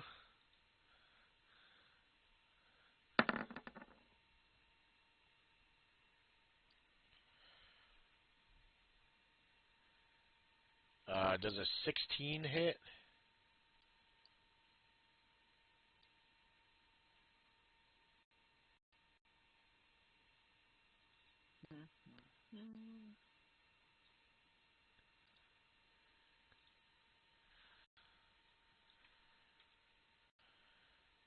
Azrael, are you there? Oh, sorry, I have my mic muted. But yeah, 16 hits. Okay. What's your armor class then? Is it 15? Yeah. Okay, you got hit twice then. Ooh. Raging. Ha ha! Yeah. Finally caught the barbarian when he wasn't mad. Yeah. I'm going to go out on a limb and say that is probably going to piss him off, though. Yeah. Yep. Yeah. Like, what the hell just happened? Yeah, no one makes me mad except me. Yeah, that makes me mad. All right, you took 11 piercing damage. And then Grim, I think one shot at you from longbow here. Oh man, and he crit. Ooh. Oh, but then he rolled terrible. You take 6 piercing damage. Okay. All right, and now everybody roll initiative. Dun, dun, dun. Make sure you click your character, please. Before. Oh, sorry. Oh.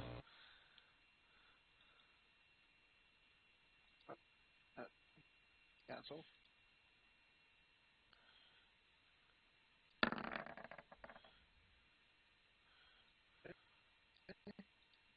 Hopefully that worked.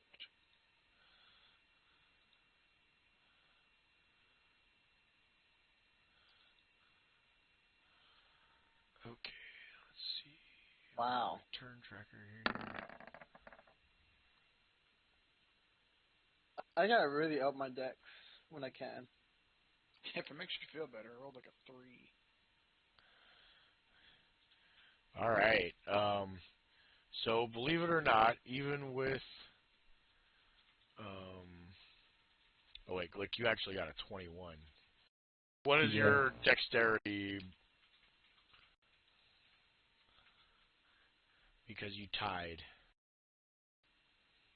Let's see. It's that little number next to the parentheses. Like under your initiative roll. Oh yeah. All right, so you have a 4. Okay, so you go first. You get to react first.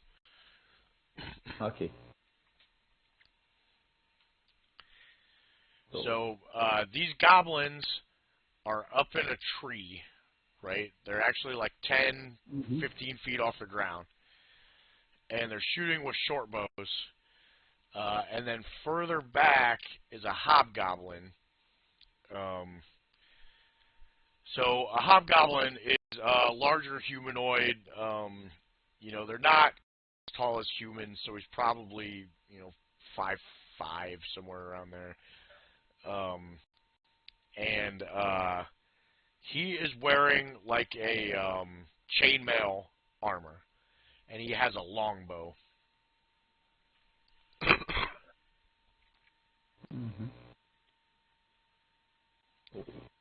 I'm gonna test my new light crossbow on all those guys that shot me. Okay. All right, give me an attack roll. Oh man, Jesus. yeah, Nice. that's pretty high. Now you don't get the sneak attack because Yeah. yep. Yeah.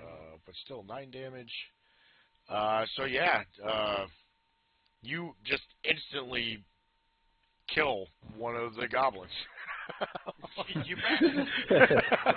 You bet. I just Right? He, like shot you with a bow, immediately turn around, pop his head off with a crossbow. Uh-oh. Yeah.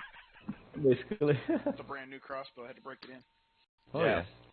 Yeah, so 2 of them fire at you, 1 hits, and you guys are traveling, so I'm assuming your weapons are kind of ready, right? So you just instantly turn, aim, and catch this goblin right in the heart, and so he falls out of the tree, and, cut splatters on the ground, and you hear the other goblin in the tree kind of, and he aims again and fires. Amazingly enough, they rolled really high in initiative.